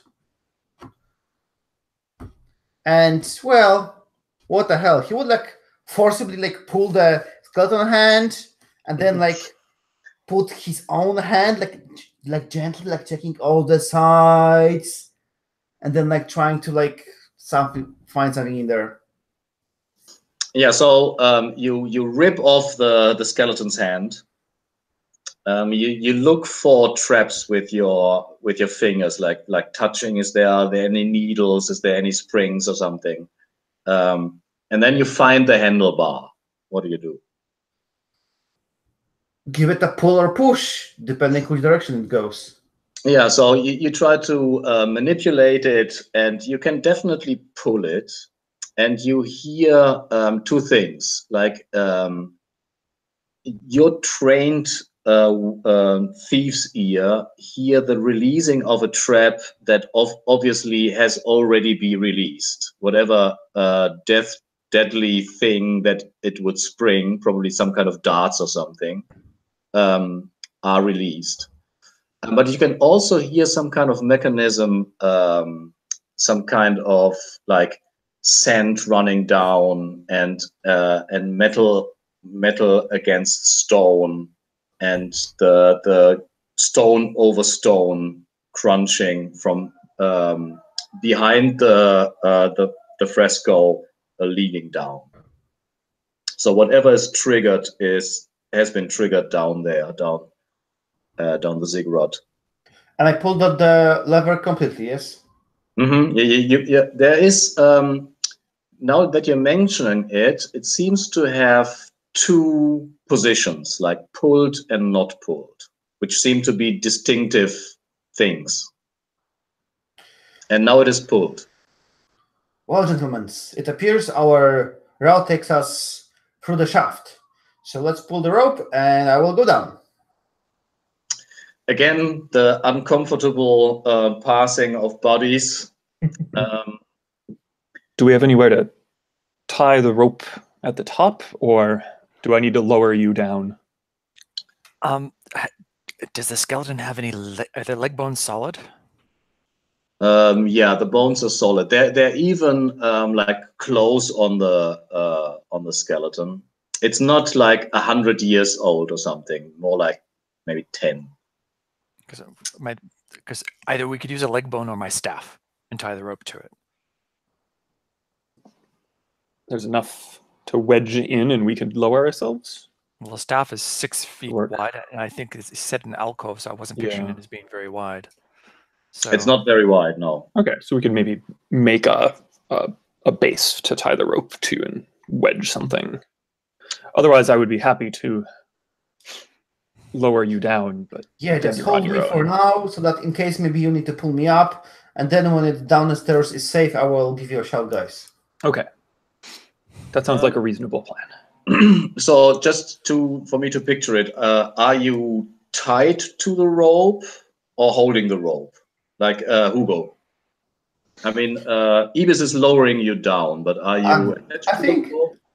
I think Hugo is stupidly brave at this point, so he just like holds the torch here and like holds to the line here, and he looks really cool while he's being lowered down.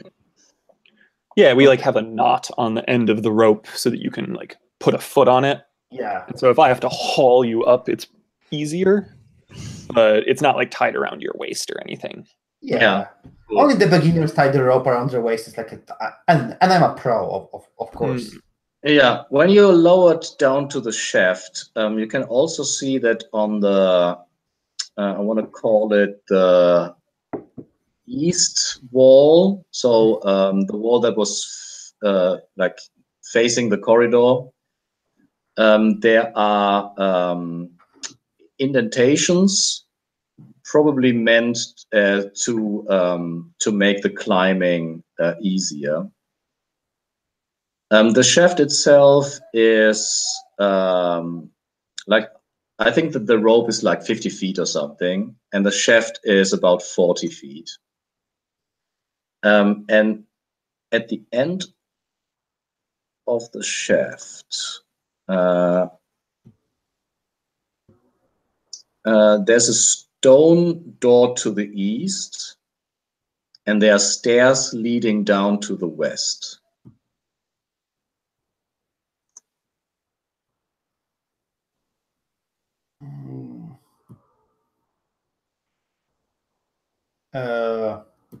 Which of the like, sorry, down there where you are, the ceiling is like really higher than above, and also the corridor is more appropriate for humans. So whatever that is, the entrance where you entered is probably some kind of more like a secret or like back door or like a ventilation shaft or something. Okay. Yeah, I would definitely like call the guys. Come on, guys. It seems safe. Lower yourself down. And whatever seemed to be, I will choose the path whichever seems to have been under the fresco. I'm not sure which direction it is. Yeah, that would be the stairways to the west leading down. If you say so, then yeah, I will wait for the guys to arrive down here, and we'll probably go there. So he's second. Excuse me? I don't know if it matters. Dustin would go second. That's fine. I think he probably feels better having Ibis at his back. So Ibis, you are lowering down everyone, and then how do you get down? Actually, so Here's a thought. We were pulling on that handle in the fresco. Nothing was happening. Does that It was the seem sound. just the sound? Like there's a mechanism, but there's not. But it feels sturdy, like it's built into the wall. Mm-hmm. I'm considering tying the rope to that as the mounting point, Mm-hmm. and then climbing down the rope. And yeah, it definitely holds. You're Okay. all down there now. Hugo is already off with a torch in the direction of the stairs. Mhm. And is that true, Hugo? Yeah. Or do you wait for them to arrive? I will wait for them to arrive. Because you said stone door, we might check maybe behind it. It's only one room, so we might also check the stone door. But mostly we will go down the stairs. Mm-hmm. And what is the rest of you doing? So Hugo heads off into the direction of the stairs, going down. You follow him? Yeah, I think we follow him, especially since we really only have the one torch right now. So That is true. sticking together seems like a good idea.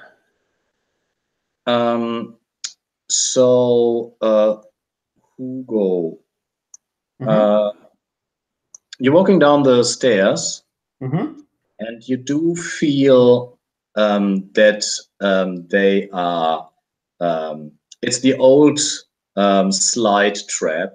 The stairs, like they turn into a straight, very steep slide, and you're sliding down now. And the same is true for, because you were following him, for Idustin and Ibis. And I want to say that is maybe a good time to cut. We don't know what's on the end of the slide. We will never learn. Well, we could play for 10 minutes longer if you want to. But I also want to make the end of the session move and everything. Sure. Unless you're saying, you know, fuck end of the session, I want to go deeper into the ziggurat. I don't know. It depends a little bit if you are planning to play Freebooters again with these characters. I will put more you know, Gaunt Marches sessions on the calendar, and maybe you want to have your same character. In that case, it would be nice to have, you know, the experience point. XP, yeah. Yeah, we can finish up. However, then we'll have to somehow decide what have we found out over here, or what have we not found out. Well, there is a classic pit trap on the end of this stone slide. If you really want to know. Okie doke. So let's see. The session was a bit not really lucrative for you. So a couple of the questions will be probably a disappointment. Then maybe we're better off finishing it. maybe. You just decide. Like I'm cool with everything. I don't think that you get much XP, except for playing out your trades. And we can look at some of the, you know, the architecture of the ziggurat and maybe find a treasure. Sure. All right. So then I would like to see a saving throw, at least from Hugo. Hugo, you're the first. You're sliding down. What do you do?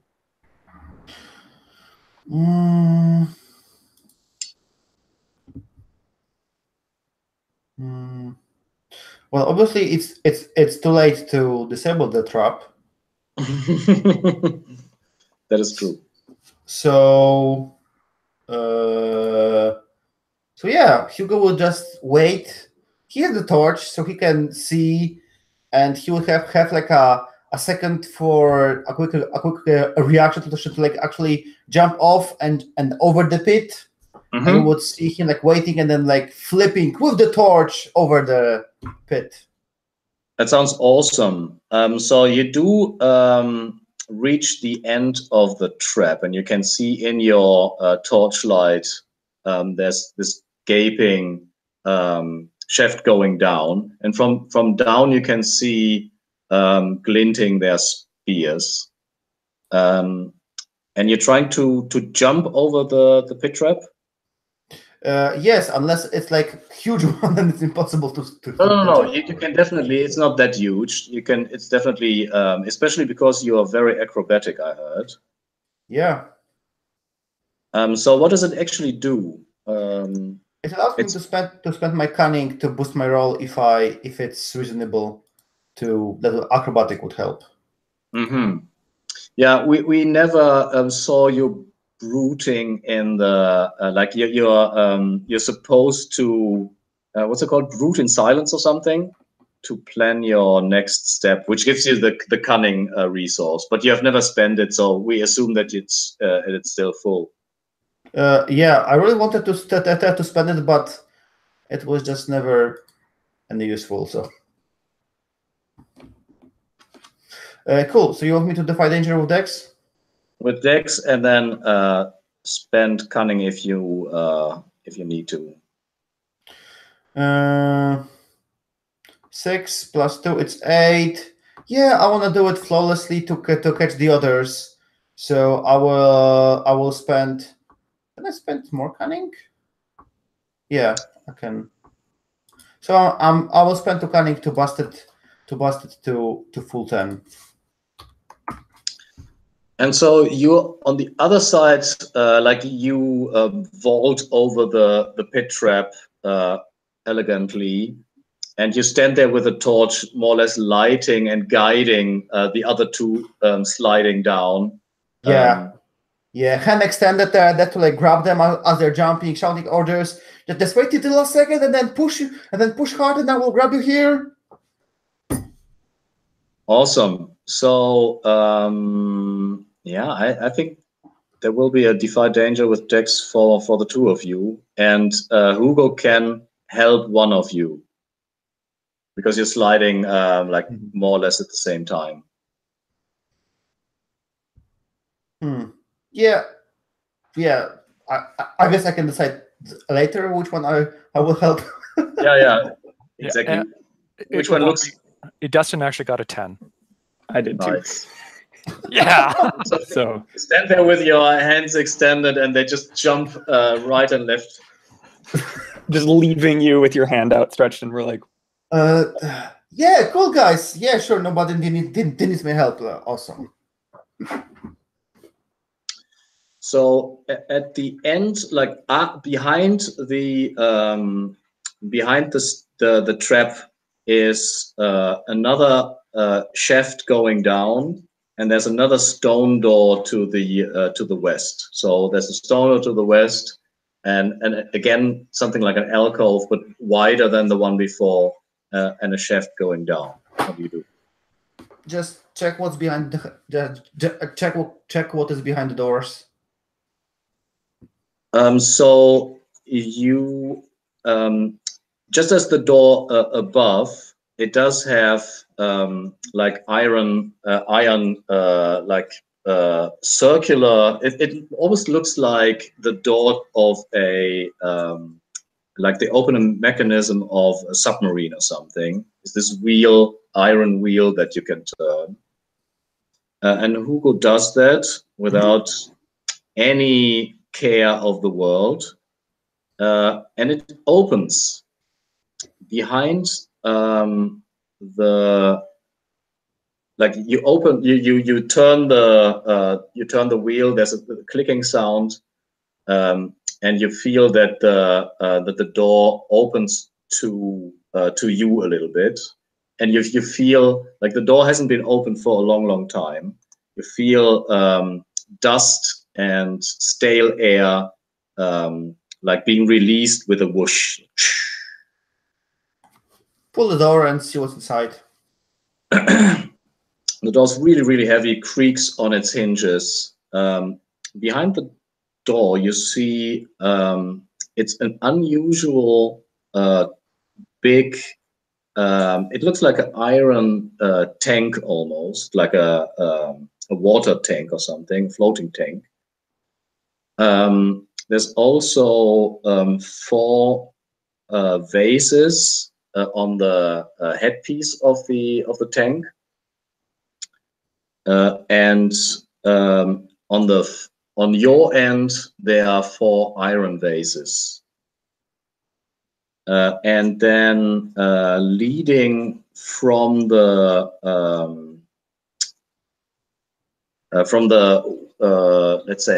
let's see, the east wall, there's another door. Sorry, not the east door, the north door, the north wall. Can we see what's in the tank? Like, just like jump, catch the edge, pull myself up, and see if there's anything inside the tank. Yeah, it's unusual big. Like, it is maybe 7 foot long and 3 foot wide. It's this black metal. It does have like a glass. If you pull yourself up, you can see that it has like a glass window on the head end. And you can use your torch to glance inside. Mm-hmm. Inside, it looks like an embalming experiment going really wrong. There's something shriveled inside the tank. It's human-sized. It has like the features of a lizard person, but it is half decomposed. The skin is missing, and it stares you into the eyes. Yeah, we see Hugo like look down, and then like and he like jumps down. You did glance also that it was lying on what seems like a bed made of coins. God damn it. So there is... Just to make sure, the creature had like this desperate, crazy, like the eyes were open, and there was a recognition, and it has this crazy, like mad look in its eyes. Cool. However, I'm not sure that we want to play it because it's like we have like 1 minute left. Yeah, we have 2 minutes. What would you do? Open the thing, try the other door, smash the vases. What's the plan? What's the last thing we see? I suppose. Go ahead, guys. Oh, I was just going to ask. So wait. So this is in that tank. Yeah. So it's an open tank. There's a body, but it's moving. It definitely like the mouth was open as if it was screaming, but you couldn't hear anything. So it's a tank in the sense of I was describing it as a floating tank. It is more like a torpedo or a sarcophagus, something like that. But it's made from metal, not from stone, and like bullet shape almost. Yeah, and there's definitely an opening mechanism. Oh, you mean to open it because we can? It's like glass. Is that what you mean? That we can see there's into it? There's a glass, like what's it called? Like a window. Glass. Got it. Yeah. Okay.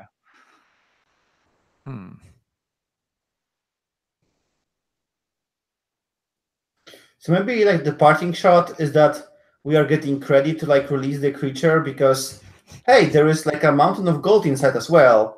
Mm-hmm. So we like discuss and then we get like ready and then we like fade to black. Yeah, there's three of us. One of him. We can do this. Nothing could go Dustin rolls up his sleeves. Yeah. Awesome, guys. So this is the last shot. You're ready to open the tank. I don't know, Dustin maybe with his glowing orb. Obviously, Ibis ready to strike with a spear and a shield. And I don't know, Hugo with his dagger. Yeah, thank you so much, guys. I'm going offline, like stopping the broadcast.